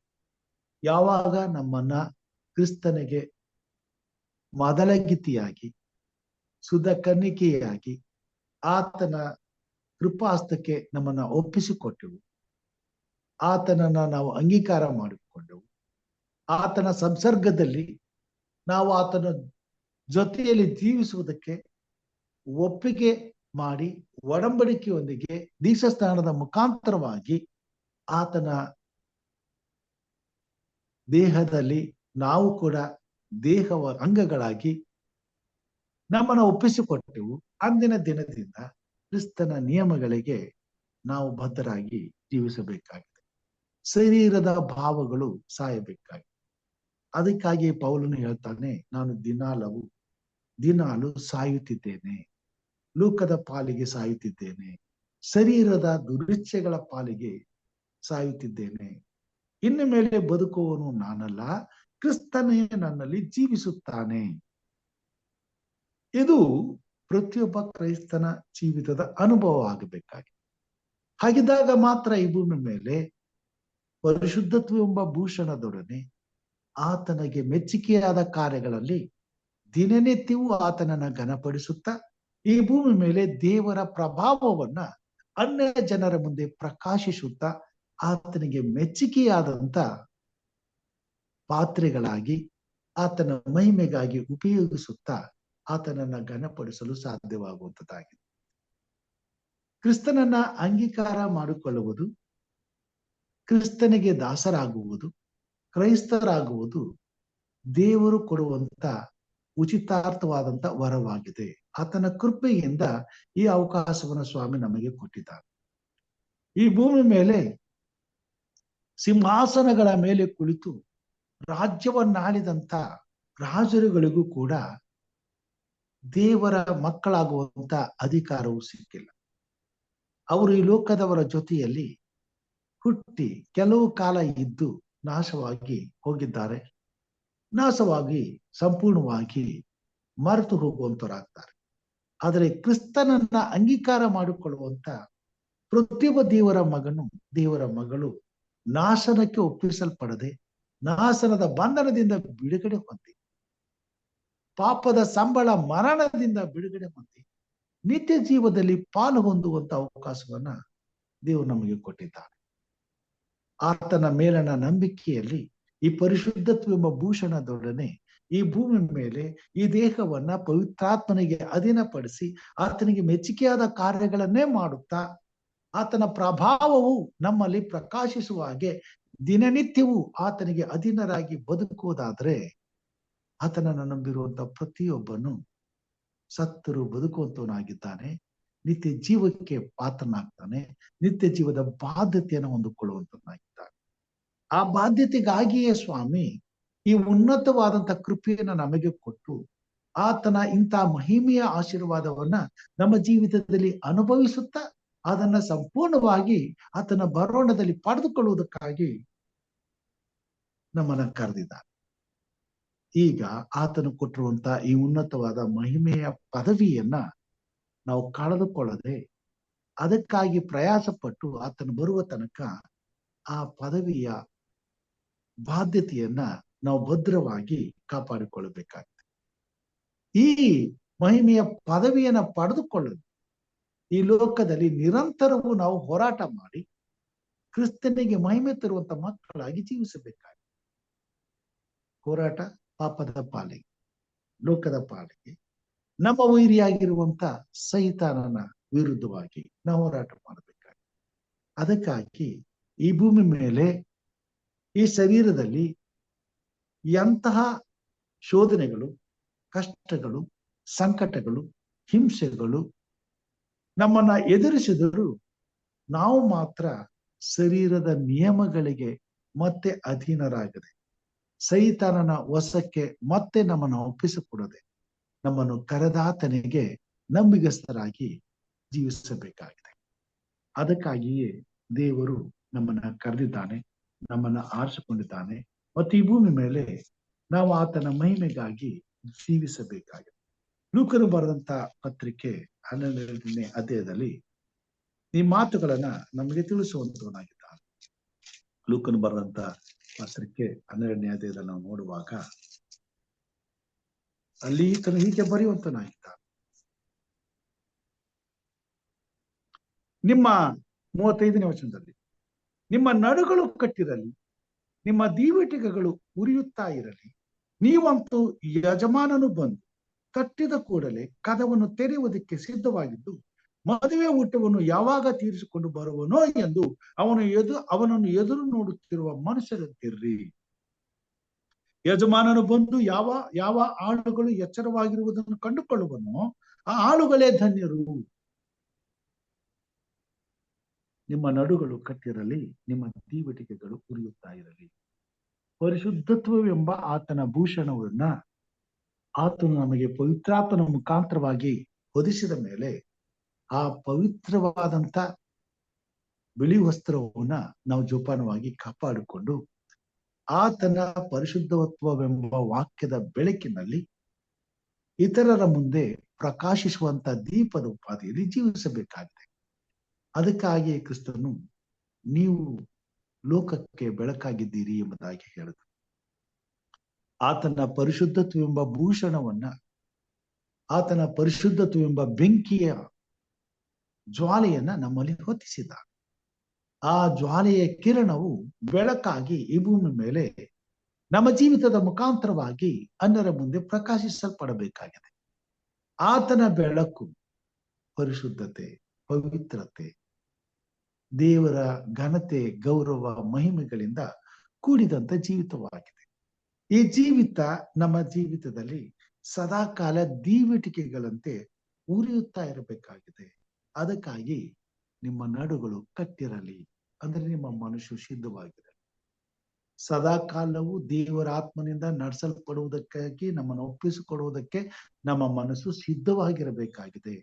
ಯಾವ ಮನಸ್ಸು ಪವಿತ್ರಾತ್ಮನಿಗೆ ಅಧೀನವಾಗುವುದಕ್ಕೆ ಇಚ್ಛಿಸುತ್ತಾ ಸಿದ್ಧ ಮನಸ್ಸಿನಿಂದ ಒಪ್ಪಿಸಿಕೊಡುವಂತ ಮನಸ್ಸಿರುತ್ತದೋ ಅಂಥವರು ಮಾತ್ರ ಎಲ್ಲಾ ಕಾಲಕ್ಕೂ ಪವಿತ್ರಾತ್ಮನ ನಿಯಮಗಳಿಗೆ ಬದ್ಧರಾಗಿ ಪವಿತ್ರಾತ್ಮನನ್ನ ಅನುಸರಿಸಿ ಪವಿತ್ರಾತ್ಮನಿಗೆ ಮೆಚ್ಚುಗೆಯಾದಂತ ಕಾರ್ಯಗಳನ್ನ ಅರಿತು ಈ ಭೂಮಿ ಮೇಲೆ ಅದನ್ನ ಮಾಡುವುದಕ್ಕೆ ಪ್ರಯಾಸ ಪಡುವವರಾಗಿ ದೇವರ ಮಕ್ಕಳಾಗಿ ನಮ್ಮನ್ನು ಆರಿಸಿಕೊಳ್ಳುವಾಗ ವ್ಯರ್ಥತ್ವಕ್ಕಾಗಿ ಸ್ವಾಮಿ ನಮ್ಮನ್ನು ಆರಿಸಿಕೊಂಡಿದ್ದ. ಆತನು ತನ್ನ ರಾಜ್ಯದ ಅಭಿವೃದ್ಧಿಗಾಗಿ, ತನ್ನ ನಾಮದ ಘನತೆಗಾಗಿ, ತನ್ನ ಮಹಿಮೆಗಾಗಿ ಈ ಭೂಮಿ ಮೇಲೆ ನಮ್ಮನ್ನು ಆರಿಸಿಕೊಂಡಿದ್ದಾನೆ. ಆತನು ಪಾಲಿಸುವ ಹಿಂಡು ಆತನ ಪ್ರಜೆಯೂ ನಾವಾಗಿದೆ. ಆತನು ತನ್ನ ಮಕ್ಕಳಾಗುವ ಅಧಿಕಾರವನ್ನು ಕೊಟ್ಟಿದ್ದಾನೆ. ಆತನು ಪವಿತ್ರಾತ್ಮನೆಂಬ ಮುದ್ರೆಯನ್ನು ಒತ್ತಿ ನಮ್ಮನ್ನು ತನ್ನ ಸ್ವಂತವಾಗಿ ಮಾಡಿಕೊಂಡಿದ್ದಾನೆ. ಆದುದರಿಂದ ಇನ್ನು ಮೇಲೆ ನಾವು ನಮ್ಮ ಸ್ವಂತ ಇಚ್ಛೆಯಂತೆ ಬದುಕುವಂತ ಹಂಗನ್ನ ಕಳಕೊಂಡಿದ್ದೇವೆ. ನಾವು ಏನಾದರೂ ಜೀವಿಸುವುದಾದರೆ ಅದು ಕ್ರಿಸ್ತನಿಗಾಗಿ ಜೀವಿಸಬೇಕಾಗಿದೆ. ಕ್ರಿಸ್ತನ ಮನಸ್ಸಿನಂತೆ ಜೀವಿಸಬೇಕಾಗಿದೆ. ಕ್ರಿಸ್ತನ ನಿಯಮಕ್ಕೆ ವಿಧೇಯರಾಗಿ ದಾಸರಾಗಿ ಜೀವಿಸಬೇಕಾಗಿದೆ. ಅದರಿಂದ ದೇವರ ಆತ್ಮನು ಕ್ರಿಸ್ತನಿಗೆ ಮಹಿಮೆ ತರುವಂತೆ ನಮ್ಮನ್ನು ಉಪಯೋಗಿಸುವಂತನಾಗಿದ್ದಾನೆ. ಈ ನಿಯಮಕ್ಕೆ ವಿಧೇಯರಾಗುವಂತ ಜೀವಿತವನ್ನ ಈ ಭೂಮಿ ಮೇಲೆ ನಾವು ಅಭ್ಯಾಸ ಮಾಡಿಕೊಳ್ಳಬೇಕಾಗಿದೆ. ಈ ಅಭ್ಯಾಸವನ್ನ ದೇವರ ವಾಕ್ಯದಿಂದ ನಮ್ಮ ಜೀವಿತದಲ್ಲಿ ದಿನನಿತ್ಯವೂ ಬಲವನ್ನು ಹೊಂದಿ, ದಿನನಿತ್ಯವೂ ದೇವರ ವಾಕ್ಯವು ನಮಗೆ ಅನುದಿನದ ಮನ್ನವಾಗಿ, ಆತ್ಮಿಕ ಆಹಾರವಾಗಿ, ಶರೀರದಲ್ಲಿರುವಂತಹ ಪ್ರತಿಯೊಂದು ಅಂಗಗಳಿಗೂ ಚೈತನ್ಯವನ್ನು ಬಲವನ್ನು ನೀಡುವಂತೆ ಸಮೃದ್ಧಿಯಾಗಿ ಅದನ್ನು ಉಂಡು ತಿಂದು ದೇವರ ನಿಯಮವನ್ನ ಪಾಲಿಸಬೇಕಾಗಿದೆ. ಅದಕ್ಕಾಗಿಯೇ ದೇವರ ಮಕ್ಕಳು ದೇವರ ಸನ್ನಿಧಾನದಲ್ಲಿ ಪ್ರತಿದಿನ ಎಚ್ಚರವಾಗಿದ್ದು ಪ್ರಾರ್ಥಿಸಬೇಕಾಗಿದೆ. ಯಾಕಂತಂದ್ರೆ ನಾವು ಪರಿಶುದ್ಧತ್ವವೆಂಬ ಭೂಷಣವನ್ನ ಧರಿಸಿಕೊಂಡು ದೇವರ ಮಹಿಮೆಯ ಪ್ರಭಾವವನ್ನ ಅನ್ಯ ಜನರ ಮುಂದೆ ದೇವರ ವಾಕ್ಯದ ಬಲದಿಂದ ಆತನ ವಾಕ್ಯವೆಂಬ ಬೆಳಕನ್ನ ಪ್ರಕಾಶಿಸಬೇಕಾಗಿದೆ. ನಮ್ಮ ಬಾಯ ಮಾತುಗಳು, ನಮ್ಮ ಹೃದಯದ ಆಲೋಚನೆಯು ದೇವರಿಗೆ ಮೆಚ್ಚುಗೆಯಾಗಿರಬೇಕಾಗಿದೆ. ಇಬ್ರಿಯರ ಪತ್ರಿಕೆ 7ನೇ ಅಧ್ಯಾಯದಲ್ಲಿ ಈ ಮಾತುಗಳನ್ನ ಪೌಲನು ಬರೀತಾರೆ. ಮೊದಲನೇದಾಗಿ ಈ ಮಾತುಗಳನ್ನ ನಾನು ಓದ್ತೇನೆ. ಇಬ್ರಿಯರ ಪತ್ರಿಕೆ 7ನೇ ಅಧ್ಯಾಯ 1ನೇ ವಚನ.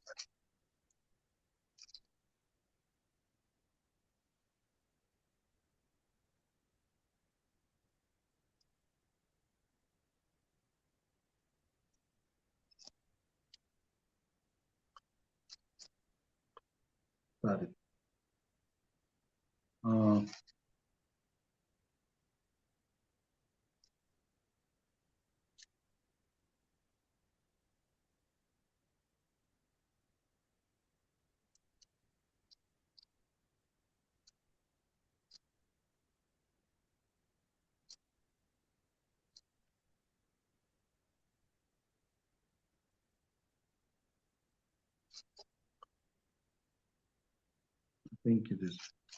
ಇಬ್ರಿಯದಲ್ಲೇನೆ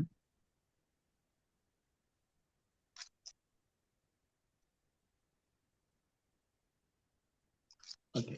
ಕೊರಿಂಥದವರು ಬರೆದ ಪತ್ರಿಕೆ 7ನೇ ಅಧ್ಯಾಯಕ್ಕೆ ಹೋಗುವಾಗ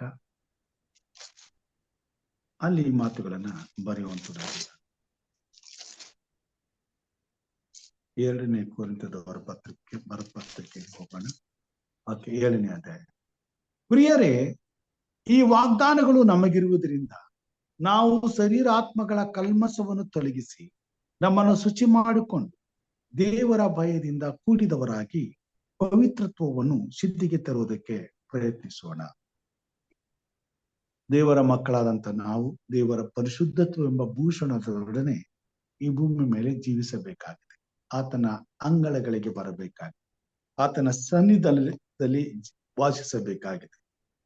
ದೇವರಿಗೆ ಮೆಚ್ಚುಗೆಯಾದ ಕಾರ್ಯಗಳು ನಮ್ಮ ಜೀವಿತದಲ್ಲಿ ನೆರವೇರಬೇಕಾದ್ರೆ ಪವಿತ್ರಾತ್ಮನು ನಮ್ಮನ್ನ ಉಪಯೋಗಿಸಬೇಕಾಗಿದೆ. ಪವಿತ್ರಾತ್ಮನು ನಮ್ಮನ್ನ ಉಪಯೋಗಿಸಬೇಕಾದ್ರೆ ಪವಿತ್ರಾತ್ಮನು ನಮ್ಮಲ್ಲಿ ನೆಲೆಗೊಂಡವನಾಗಿರಬೇಕಾಗಿದೆ.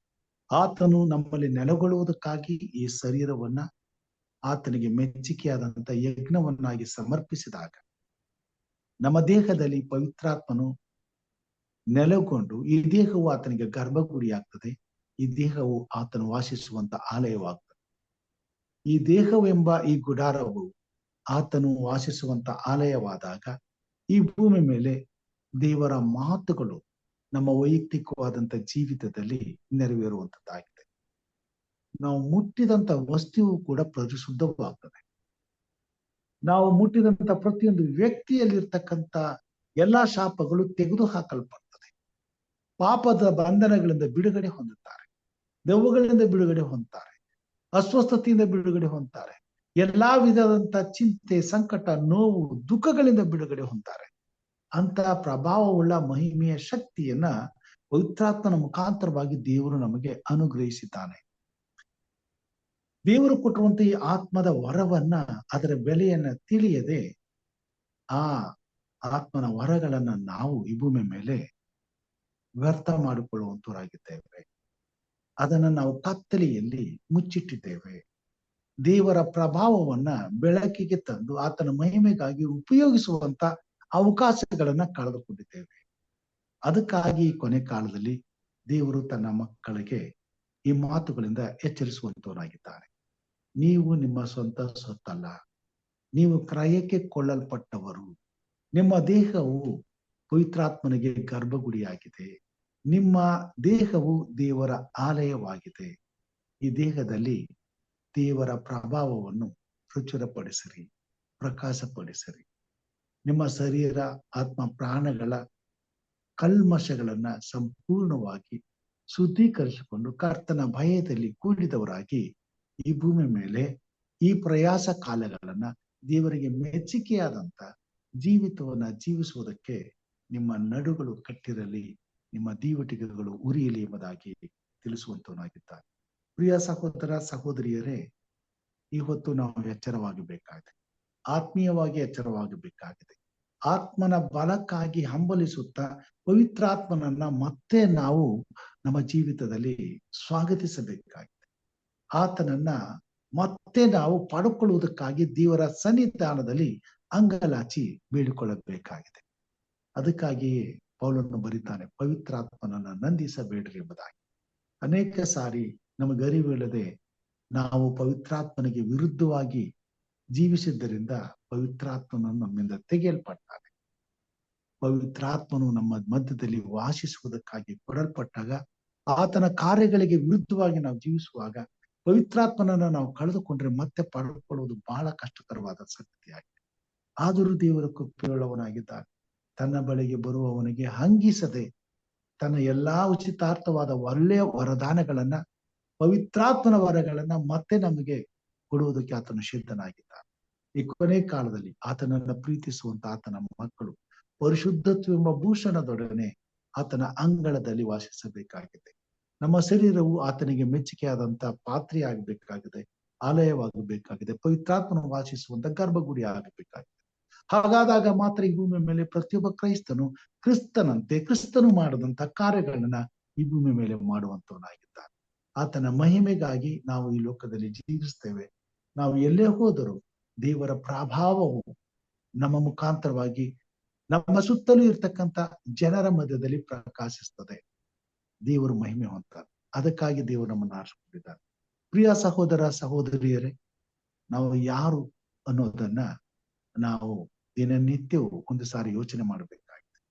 ನಾವು ಯಾರು, ಯಾವ ಸಂಸ್ಥಾನದವರು, ಯಾರಿಗೆ ಸಂಬಂಧಪಟ್ಟವರು ಎಂಬುದನ್ನ ನಾವು ಮೊದಲು ಅರಿತರೆ, ಅದರ ಬೆಲೆಯನ್ನ ತಿಳಿದರೆ ನಿಶ್ಚಯವಾಗಿ ಯಾವ ಕಾರಣಕ್ಕೂ ನಮ್ಮನ್ನ ಶರೀರಕ್ಕಾಗಲಿ ಸೈತಾನನಿಗಾಗಿ ಒಪ್ಪಿಸಿಕೊಡದೆ ದೇವರ ಮಹಿಮೆಗಾಗಿ ಜೀವಿಸಲಿಕ್ಕೆ ಪ್ರಯಾಸ ಪಡುವಂತರಾಗಿದ್ದೇವೆ. ಹಾಗೆ ಮಾಡುವುದಕ್ಕಾಗಿ ದೇವರ ಆತ್ಮನು ನಮ್ಮನ್ನ ನಡೆಸಲಿ, ನಮ್ಮನ್ನು ಉಪಯೋಗಿಸಿಕೊಳ್ಳಲಿ. ಪ್ರತಿದಿನ ದೇವರ ಮಹಿಮೆಯ ಪ್ರಭಾವವು ನಮ್ಮ ಮುಖಾಂತರವಾಗಿ ಪ್ರಕಾಶಿಸುವ ಹಾಗೆ ದೇವರು ಕಾರ್ಯ ಮಾಡಲಿ. ಅದು ನನ್ನ ಪ್ರಾರ್ಥನೆ ಆಗಿದೆ. ದೇವರು ನಮ್ಮೆಲ್ಲರನ್ನ ಆಶೀರ್ವಾದ ಮಾಡಲಿ. ಪ್ರಾರ್ಥನೆಗೆ ಹೋಗೋಣ. ಈ ಸಮಯದಲ್ಲಿ ವಿಶೇಷವಾಗಿ ದೇವರ ಸನ್ನಿಧಾನದಲ್ಲಿ ಕೂಡಿ ಬಂದಿರುವಂತ ನಮ್ಮನ್ನ ತನ್ನ ಪರಿಶುದ್ಧತ್ವ ಎಂಬ ಭೂಷಣದೊಡನೆ ದೇವರು ಭೂಷಿಸಲಿ. ಹಾಗಾದಾಗ ನಮಗಿರುವಂತ ಚಿಂತೆ, ನಮಗಿರುವಂತ ದುಃಖ, ನಮಗಿರುವಂತ ಬಾಧೆ, ಸಂಕಷ್ಟ, ಕಾಯಿಲೆಗಳೆಲ್ಲವೂ ನಮ್ಮನ್ನ ಬಿಟ್ಟು ಹೋಗುವಂತವುಗಳಾಗಿ ನಮ್ಮನ್ನ ನಾವು ದೇವರಿಗೆ ಪ್ರತಿಷ್ಠಿಸಿಕೊಳ್ಳೋಣ. ಈ ಸಮಯದಲ್ಲಿ ನಂತರ ನಮ್ಮ ಕುಟುಂಬ ಮಕ್ಕಳನ್ನ ಪ್ರತಿಷ್ಠೆ ಪಡಿಸುವ ಅನಂತರ ನಾವು ಇತರರನ್ನ ದೇವರ ಪ್ರತಿಷ್ಠೆಗೆ ಒಪ್ಪಿಸಲಿಕ್ಕಾಗುವಂತೆ ನಮ್ಮ ಜೀವಿತದಲ್ಲಿ ದೇವರ ಆತ್ಮನು ನಮ್ಮನ್ನ ಉಪಯೋಗಿಸ್ಲಿಕ್ಕಾಗುವಂತೆ ಪ್ರಾರ್ಥನೆ ಮಾಡಿಕೊಳ್ಳೋಣ. ವಿಶೇಷವಾಗಿ ಇಂಥ ಒಂದು ಉನ್ನತವಾದ ಪ್ರಾರ್ಥನೆಯನ್ನ ಈ ಸಮಯದಲ್ಲಿ ನಾವು ಮಾಡಬೇಕಾಗಿದೆ ಮತ್ತು ಇದು ಅಂತ ಪ್ರಾರ್ಥನೆಗಾಗಿ ಕೊಡಲ್ಪಟ್ಟಂತ ಸಮಯವಾಗಿದೆ. ಅದಕ್ಕೋಸ್ಕರ ನಾವು ಪ್ರಾರ್ಥನೆ ಮಾಡಿಕೊಳ್ಳೋಣ. ನಮ್ಮ ಮಧ್ಯದಲ್ಲಿ ಹಿರಿಯರಾದಂತಹ ಹೇಮಲತಾ ಭಕ್ತರಾಜಮ್ಮ ಅವರಿದ್ದಾರೆ. ಅವರು ಇಂಥ ಒಂದು ಉತ್ತಮವಾದಂತ ಆತ್ಮೀಯ ಬಲಕ್ಕಾಗಿ, ದೇವರ ಪರಿಶುದ್ಧಾತ್ಮನ ವರಕ್ಕಾಗಿ, ನಡೆಸುವಿಕೆಗಾಗಿ, ನಮ್ಮನ್ನ ಅಧೀನಪಡಿಸುವುದಕ್ಕಾಗಿ, ದೇವರಾತ್ಮ ನಮ್ಮನ್ನು ಉಪಯೋಗಿಸುವುದಕ್ಕಾಗಿ, ಈ ಭೂಮಿ ಮೇಲೆ ದೇವರ ಪ್ರಭಾವವು ನಮ್ಮಲ್ಲಿ ಪ್ರಕಾಶಿಸ್ಲಿಕ್ಕಾಗಿ, ಒಪ್ಪಿಸಲ್ಪಡುವುದಕ್ಕಾಗಿ ದೇವರು ನಮ್ಮನ್ನು ಪ್ರತಿಷ್ಠಿಸುವುದಕ್ಕಾಗಿ ಪ್ರಾರ್ಥನೆ ಮಾಡಬೇಕೆಂಬುದಾಗಿ ಕೇಳ್ಕೊಳ್ತೇವೆ. ಶ್ರೀಮತಿ ಹೇಮಲತಾ ಭಕ್ತರಾಜಮ್ಮ ಅವರು.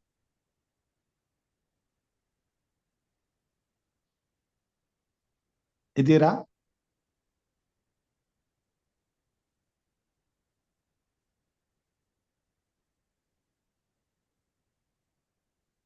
ಇಲ್ಲವಾದರೆ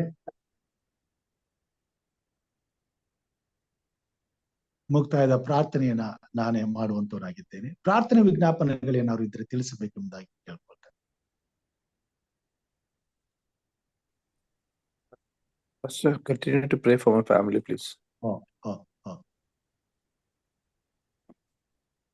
ಸೊ ಉಳಿದೆಲ್ಲ ಪ್ರಾರ್ಥನೆ ರಿಕ್ವೆಸ್ಟ್ ನನ್ನ ಹತ್ರ ಇದೆ, ಪ್ರಾರ್ಥನೆ ಮಾಡೋಣ. Yes.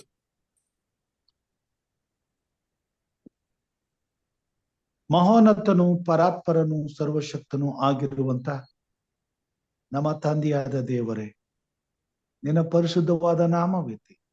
ಈ ಬೆಳಗಿನ ಜಾವದಲ್ಲಿ ನಿನ್ನ ಮಕ್ಕಳಾದಂತ ನಾವು ನಿನ್ನ ಕೃಪಾ ಸನ್ನಿಧಾನದಲ್ಲಿ ಕೂಡಿ ಬಂದು ನಿನ್ನಿಂದ ಪ್ರತಿಷ್ಠಿಸಲ್ಪಡುವಂತೆ ಕೃಪೆಯನ್ನ ಕೊಟ್ಟದಕ್ಕಾಗಿ ನಿನಗೆ ಸ್ತೋತ್ರ ಸ್ವಾಮಿ. ಯಾರ್ಯಾರು ಪವಿತ್ರಾತ್ಮನಿಂದ ನಡೆಸಲ್ಪಡುತ್ತಾರೋ ಅವರು ಆತ್ಮನ ಬಲದಿಂದ ಪ್ರೇರೇಪಿಸಲ್ಪಟ್ಟವರಾಗಿ ನಿನ್ನ ಪಾದ ಸನ್ನಿಧಾನದಲ್ಲಿ ಬಂದು ಪರಿಶುದ್ಧತ್ವವೆಂಬ ಭೂಷಣಕ್ಕಾಗಿ ದಿನಾಲೂ ಹಂಬಲಿಸುವಂತವರಾಗಿದ್ದಾರೆ ಸ್ವಾಮಿ. ಅದಕ್ಕಾಗಿ ಎಚ್ಚರವಾಗಿದ್ದು ಪ್ರಾರ್ಥಿಸುವಂತವರಾಗಿದ್ದಾರೆ ಸ್ವಾಮಿ.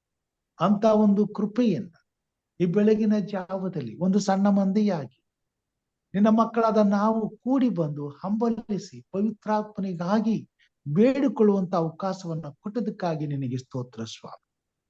ತಲೆಬಾಗಿ ಬಂದಿರುವಂತ ನಿನ್ನ ಪ್ರಿಯರಾದಂತ ಹಿರಿಯರನ್ನ, ಯೌವನಸ್ಥ ಮಕ್ಕಳನ್ನ ನಿನ್ನ ಹಸ್ತಕ್ಕೊಪ್ಪಿಸ್ತೇನೆ ಸ್ವಾಮಿ. ನಮ್ಮನ್ನ ನೀನು ಮುಟ್ಟು, ನಮ್ಮನ್ನ ಆಶೀರ್ವದಿಸು, ನಮ್ಮನ್ನ ಪ್ರತಿಷ್ಠೆಪಡಿಸು. ನಮ್ಮನ್ನು ನೀನು ಕ್ರಯಕ್ಕೆ ಕೊಂಡುಕೊಂಡಿದ್ದಿ. ನಾವು ನಮ್ಮ ಸ್ವಂತ ಸೊತ್ತಲ್ಲ, ನಾವು ಕ್ರಯಕ್ಕೆ ಕೊಂಡುಕೊಂಡಂತ ನಿನ್ನ ಸ್ವಾಸ್ಥ್ಯವಾಗಿದ್ದೇವೆ. ಆದುದರಿಂದ ನಿನ್ನ ನಾಮದ ಘನತೆಗಾಗಿ, ಮಹಿಮೆಗಾಗಿ, ನಿನ್ನ ಮಹಿಮೆಯ ಪ್ರಭಾವವನ್ನ ಪ್ರಕಾಶಪಡಿಸುವುದಕ್ಕಾಗಿ ನೀನು ನಮ್ಮನ್ನು ಉಪಯೋಗಿಸುವಂತೆ ನಮ್ಮ ಶರೀರ, ಆತ್ಮ, ಪ್ರಾಣಗಳನ್ನ ನಿನ್ನ ಅಧೀನಕ್ಕೆ ಒಪ್ಪಿಸುವಂತೆ ಕೃಪೆ ಕೊಡು. ಪವಿತ್ರಾತ್ಮ ದೇವರು ನಮ್ಮ ಅಂಗಾಂಗಗಳನ್ನ ನಿಯಂತ್ರಿಸಿ, ನಮ್ಮ ಬಾಯ ಮಾತುಗಳು, ನಮ್ಮ ಹೃದಯದ ಆಲೋಚನೆಯು ನಿನಗೆ ಸಮರ್ಪಕವಾಗಿರುವಂತೆ ಸಹಾಯ ಮಾಡು. ದಿನನಿತ್ಯವೂ ಪವಿತ್ರಾತ್ಮನ ಬಲದಿಂದ ನಾವು ನಡೆಸಲ್ಪಟ್ಟು ಪರಿಶುದ್ಧತ್ವವೆಂಬ ಭೂಷಣದೊಡನೆ ದಿನಾಲು ಸ್ವಾಮಿ ನಿನ್ನ ಮಹಿಮೆಯ ಪದವಿಯಲ್ಲಿ ಪಾಲು ಹೊಂದುವಂತೆ ಕಾರ್ಯ ಮಾಡು. ತಲೆಬಾಗಿ ಬಂದಿರುವಂತ ಎಲ್ಲಾ ನಿನ್ನ ಭಕ್ತರನ್ನು ಆಶ್ವಾಸು ಸ್ವಾಮಿ. ಈ ಬೆಳಗಿನ ಜಾವದಲ್ಲಿ ನಿನ್ನ ಕೃಪೆ ಬೇಡುತ್ತೇನೆ. ಇಗೋ ಸ್ವಾಮಿ, ಈ ಬೆಳಿಗ್ಗೆ ನಿನ್ನ ಪಾದ ಸನ್ನಿಧಾನಕ್ಕೆ ಬಂದಿರುವಂತ ಈ ನಿನ್ನ ಭಕ್ತರನ್ನು ನಿನ್ನ ಕೃಪಾಹಸ್ತಕ್ಕೊಪ್ಪಿಸ್ತೇನೆ. ಹಿರಿಯರಾದಂತ ಲೋಕೇಶ್ ಅವರನ್ನ, ಹಿರಿಯರಾದಂತ ಪ್ರೇಮನಾಥ್ ಕೋಲ್ಕರ್ ಅವರನ್ನ, ಹಿರಿಯರಾದಂತ ಹೇಮಲತಾ ಭಕ್ತರಾಜರಮ್ಮ, ಸಹೋದರ ಜಾನ್ ಡೇವಿಡ್ ಅವರನ್ನ, ಸಹೋದರಿ ವರಲಕ್ಷ್ಮಿ ಅವರನ್ನ, ಹಾಗೂ ಹಿರಿಯರಂತ ವಿಜಯ್ ಕುಮಾರ್ ಅವರನ್ನ ಸ್ವಾಮಿ ನಿನ್ನ ಕೃಪಾಹಸ್ತಕ್ಕೊಪ್ಪಿಸ್ತೇವೆ. ನನ್ನನ್ನು, ನನ್ನ ಕುಟುಂಬ ಮಕ್ಕಳನ್ನು ನಿನ್ನ ಕೃಪಾಹಸ್ತಕ್ಕೊಪ್ಪಿಸ್ತೇವೆ. ನಿನ್ನ ಪವಿತ್ರಾತ್ಮನ ಬಲದಿಂದ ನಮ್ಮನ್ನ ಪ್ರತಿಷ್ಠಪಡಿಸು, ನಮ್ಮನ್ನ ಬಲಪಡಿಸು ಸ್ವಾಮಿ, ನಮ್ಮನ್ನ ಅಭಿಷೇಕಿಸು ಸ್ವಾಮಿ. ನಾವು ಬದುಕುವುದು ನಿನ್ನ ಬಲದಿಂದಲೇ ಸ್ವಾಮಿ. ನಾವು ಜೀವಿಸುವಂಥದ್ದು ನಿನ್ನ ನಾಮದ ಘನತೆಗಾಗಿ ಸ್ವಾಮಿ. ನಾವು, ನಮ್ಮ ಕುಟುಂಬವು ನಿನ್ನನ್ನೇ ಹಿಂಬಾಲಿಸಿ ನಿನ್ನ ಮಹಿಮೆಗಾಗಿ ಜೀವಿಸುವಂತೆ ಸ್ವಾಮಿ ನಿನ್ನ ಆತ್ಮನ ಮುದ್ರೆಯನ್ನ ಓದ್ತಬೇಕೆಂಬುದಾಗಿ ಪ್ರಾರ್ಥಿಸ್ತೇವೆ. ಈ ಭೂಮಿ ಮೇಲೆ ಸೈತಾನನ ಯಾವ ಕುತಂತ್ರವು ನಿನ್ನ ಮಕ್ಕಳಾದ ನಮ್ಮ ಮೇಲೆ ನಡೆಯದಂತೆ, ಸೈತಾನನ ಯಾವ ಕಾರ್ಯವು ನಮ್ಮನ್ನ ಜಯಿಸದಂತೆ ದಿನಾಲು ಪವಿತ್ರಾತ್ಮ ದೇವರು ನಮ್ಮೊಂದಿಗಿದ್ದು ಯೇಸು ಕ್ರಿಸ್ತನ ನಾಮದಲ್ಲಿ ನಮಗೆ ಜಯವನ್ನು ಉಂಟು ಮಾಡಿ ಪರಲೋಕದ ಕಾರ್ಯಗಳು ನಮ್ಮ ಮುಖಾಂತರವಾಗಿ ನಡೆದು ಈ ಲೋಕದಲ್ಲಿ ಸ್ವಾಮಿ ಯಾವ ಕೊರತೆಯೂ ಇಲ್ಲದೆ ಅನೇಕರಿಗೆ ಜೀವವು ಸಮೃದ್ಧಿಯುಳ್ಳವರಾಗಿ ಜೀವಿಸ್ಲಿಕ್ಕಾಗುವಂತೆ ನಿನ್ನ ಜೀವವು ನಮ್ಮ ಜೀವಿತದಲ್ಲಿ ಸಮೃದ್ಧಿಯಾಗಿ ವಾಸಿಸುವಂತೆ ಕಾರ್ಯ ಮಾಡು ಸ್ವಾಮಿ. ಈ ಬೆಳಗ್ಗೆ ಸ್ವಾಮಿ ನಮ್ಮನ್ನು ನಿನ್ನ ಹಸ್ತಕ್ಕೊಪ್ಪಿಸುತ್ತೇವೆ. ನಿನ್ನ ಈ ಪಾದ ಸನ್ನಿಧಾನದಲ್ಲಿ ಕೂಡಿ ಬರುವಂತಹ ಪ್ರತಿಯೊಂದು ಆತ್ಮಗಳನ್ನ ನಿನ್ನ ಹಸ್ತಕ್ಕೊಪ್ಪಿಸ್ತೇನೆ. ಎಲ್ಲರನ್ನ ಆಶೀರ್ವದಿಸು ಸ್ವಾಮಿ. ಈ ಕುಟುಂಬಗಳಲ್ಲಿ ಇರ್ತಕ್ಕಂಥ ಎಲ್ಲ ಸಮಸ್ಯೆಗಳನ್ನ, ಕೊರತೆಗಳನ್ನ, ಚಿಂತೆಗಳನ್ನ, ನೋವುಗಳನ್ನ ತೆಗೆದು ಹಾಕು ಸ್ವಾಮಿ. ಯಾವುದೇ ಬಾಧೆಗಳಿದ್ದರೂ ಅದನ್ನ ಸಂಪೂರ್ಣವಾಗಿ ತೆಗೆದು ಹಾಕು ಸ್ವಾಮಿ. ಕುಟುಂಬದ ಸದಸ್ಯರೆಲ್ಲರಲ್ಲಿಯೂ ಸ್ವಾಮಿ ನಿನ್ನ ಆತ್ಮನ ಕಾರ್ಯಗಳು ನಡೆಯಲಿ, ಬಿಡುಗಡೆಯಾಗಲಿ, ಸಮಾಧಾನವು, ನೆಮ್ಮದಿಯು, ತೃಪ್ತಿಯು ತುಂಬಿಕೊಳ್ಳಲಿ. ಯಾವುದೇ ಅಸಮಾಧಾನವು, ಯಾವುದೇ ಅತೃಪ್ತಿಯು, ಯಾವುದೇ ಭಯವೂ ಸ್ವಾಮಿ ಇಲ್ಲದಂತೆ ಪ್ರತಿಯೊಂದು ಕುಟುಂಬದಲ್ಲಿಯೂ ನಿನ್ನ ಸಮಾಧಾನ, ಶಾಂತಿ, ನೆಮ್ಮದಿ ತುಂಬಿಕೊಂಡು ಸ್ವಾಮಿ ನಿನ್ನ ಮಹಿಮೆಯ ಪ್ರಭಾವವು ಪ್ರಕಾಶಿಸಲು ನಮ್ಮ ಕುಟುಂಬದಲ್ಲಿ ಎಲ್ಲಾ ಕಾರ್ಯಗಳು ಹಿತವಾಗಿರುವಂತೆ ಕಾರ್ಯ ಮಾಡು ಸ್ವಾಮಿ. ನಮ್ಮ ಮನೆಯಲ್ಲಿ ನೀನು ವಾಸ ಮಾಡು, ನಮ್ಮ ಯಜಮಾನನು ನೀನಾಗಿರು. ನಮ್ಮೆಲ್ಲರನ್ನ ನಿನ್ನ ಆತ್ಮನ ಬಲದಿಂದ ಸ್ವಾಮಿ ಉಪಯೋಗಿಸಿ ನೀನು ಮಹಿಮೆ ಹೊಂದಬೇಕೆಂಬುದಾಗಿ ಬೇಡುತ್ತೇವೆ. ವಿಶೇಷವಾಗಿ ಸ್ವಾಮಿ ಅಸ್ವಸ್ಥರಾಗಿರ್ತಕ್ಕಂಥ ಮಕ್ಕಳನ್ನ ನಿನ್ನ ಕೃಪಾಸ್ತಕ್ಕೆ ಒಪ್ಪಿಸ್ತೇನೆ ಸ್ವಾಮಿ. ಸಹೋದರ ರಾಜಪ್ಪ ಅವರನ್ನ ನೀನು ಮುಟ್ಟಿ ಗುಣಪಡಿಸು. ನಿನ್ನ ಮಹಿಮೆಯ ಪ್ರಭಾವದಿಂದ ಸ್ವಾಮಿ ಈ ಬೆಳಿಗ್ಗೆ ಆತನು ಗುಣ ಹೊಂದುವಂತೆ ಕಾರ್ಯ ಮಾಡು. ಸಹೋದರ ಶ್ರೀರಾಮಪ್ಪ ಅವರನ್ನ ನೀನು ಮುಟ್ಟು, ನಮ್ಮ ಪ್ರಾರ್ಥನೆಯಲ್ಲಿ ಆಲಿಸಿ ಸ್ವಾಮಿ. ನೀನು ಅವರನ್ನು ಸ್ಪಂದಿಸು, ಅವ್ರನ್ನ ಮುಟ್ಟು ಸ್ಪರ್ಶಿಸು, ಅವರಿಗೆ ಬಿಡುಗಡೆ ಕೊಡು. ಅವರು ಸಂಪೂರ್ಣವಾಗಿ ವಾಸಿಯಾಗಿ ಆರೋಗ್ಯದಿಂದ ಎದ್ದು ನಿನಗೆ ಸಾಕ್ಷಿ ಕೊಡುವಂತೆ ಕಾರ್ಯ ಮಾಡು. ಸಹೋದರಿ ಜಯಮ್ಮ ಅವ್ರಿಗೋಸ್ಕರ ಪ್ರಾರ್ಥನೆ, ನಮ್ಮಗಳನ್ನ ಮುಟ್ಟು ಸ್ವಾಮಿ, ಬಲಪಡಿಸು, ಗುಣಪಡಿಸು. ನಿನ್ನ ಮಹಿಮೆಯ ಪ್ರಭಾವವು ಈ ಬೆಳಗ್ಗೆ ಆ ಮಗಳನ್ನ ಸ್ವಾಮಿ ಮುಟ್ಟುವಂತೆ ಕಾರ್ಯ ಮಾಡು, ಗುಣ ಹೊಂದುವಂತೆ ಕೃಪೆ ತೋರು ಸ್ವಾಮಿ. ವಿಶೇಷವಾಗಿ ಸ್ವಾಮಿ ಲೋಕ ಸಂಕಲವರಿಗೋಸ್ಕರ ಪ್ರಾರ್ಥನೆ, ಅವರ ಎಡಗೈಯ ನೋವನ್ನು ತೆಗೆದು ಹಾಕು. ಈಗಲೇ ಸ್ವಸ್ಥತೆಯನ್ನು ಕೊಡು, ಬಿಡುಗಡೆ ಕೊಡು, ಆರೋಗ್ಯ ಕೊಡು, ಕ್ಷೇಮ ಕೊಡು. ಇನ್ನೆಂದಿಗೂ ಆ ಬಾಧೆ ಇಲ್ಲದೆ ನೆಮ್ಮದಿಯಿಂದ ನಿನ್ನನ್ನು ಕೊಂಡಾಡುವಂತೆ, ನಿನ್ನನ್ನು ಆರಾಧಿಸುವಂತೆ, ನಿನಗೆ ಸಾಕ್ಷಿ ಕೊಡುವಂತೆ ಕೃಪೆ ತೋರು. ಸಹೋದರ ಡೇವಿಡ್ ಅವ್ರಿಗೋಸ್ಕರ ಪ್ರಾರ್ಥನೆ ಸ್ವಾಮಿ, ಅವರ ಕಣ್ಣು ಕಷ್ಟದಲ್ಲಿದೆ ಸ್ವಾಮಿ. ಕರ್ತನೆ, ಈ ಪರಿಸ್ಥಿತಿಯಿಂದ ಬಿಡುಗಡೆ ಕೊಡಲು ನಿನಗೆ ಮಾತ್ರ ಸಾಧ್ಯ. ನಿನ್ನ ಕೃಪೆ ಅವರ ಮೇಲೆ ಇರಲಿ ಸ್ವಾಮಿ.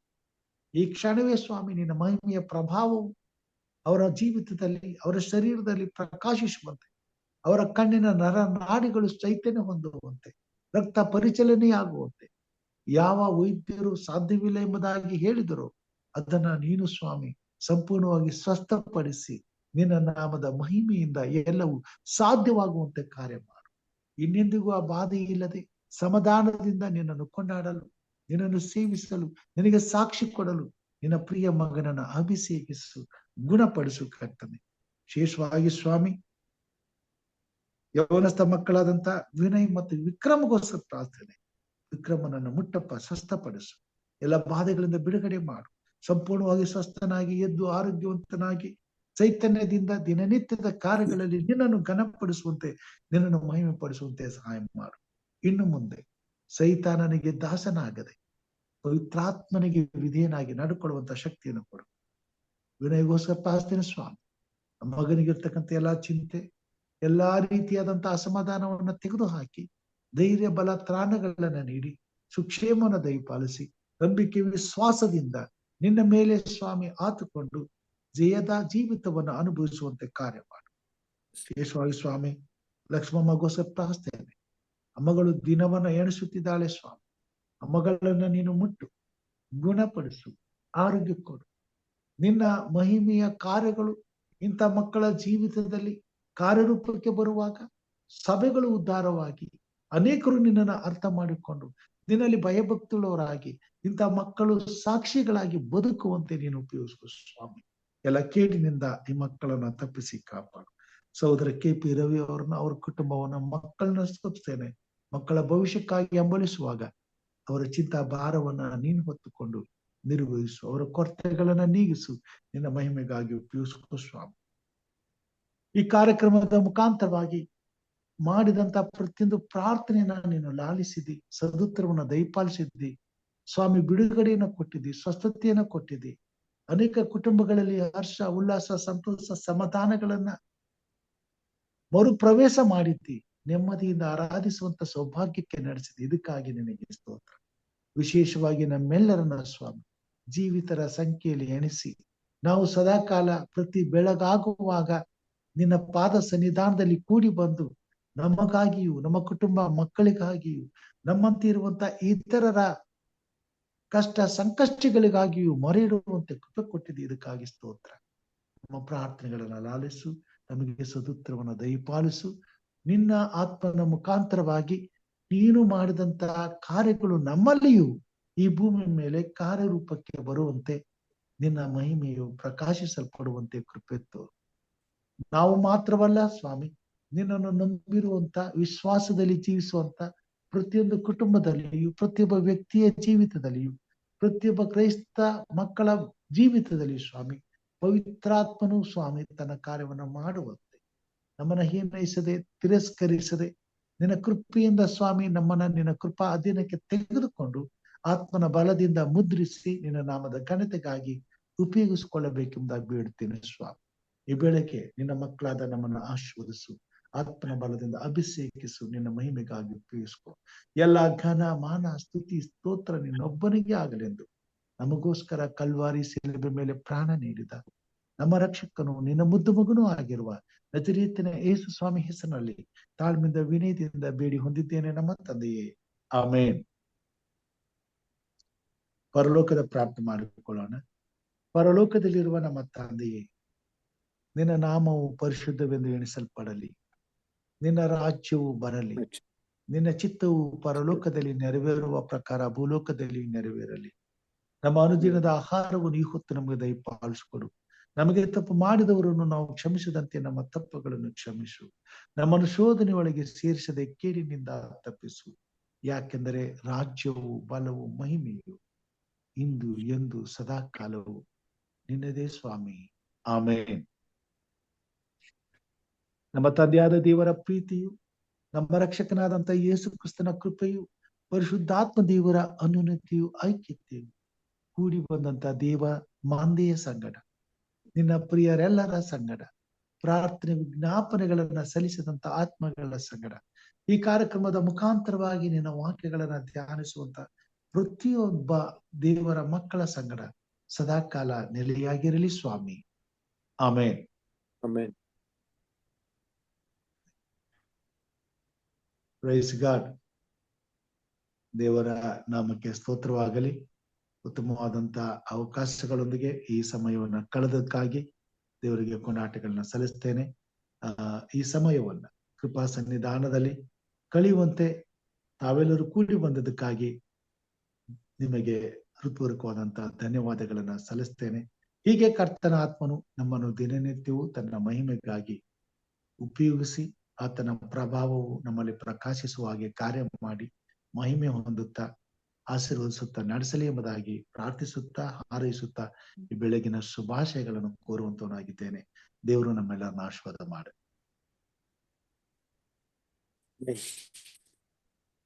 Thank you, Pastor. Thank you. Thank you. Thank you very much. Nice message. Thank you sir.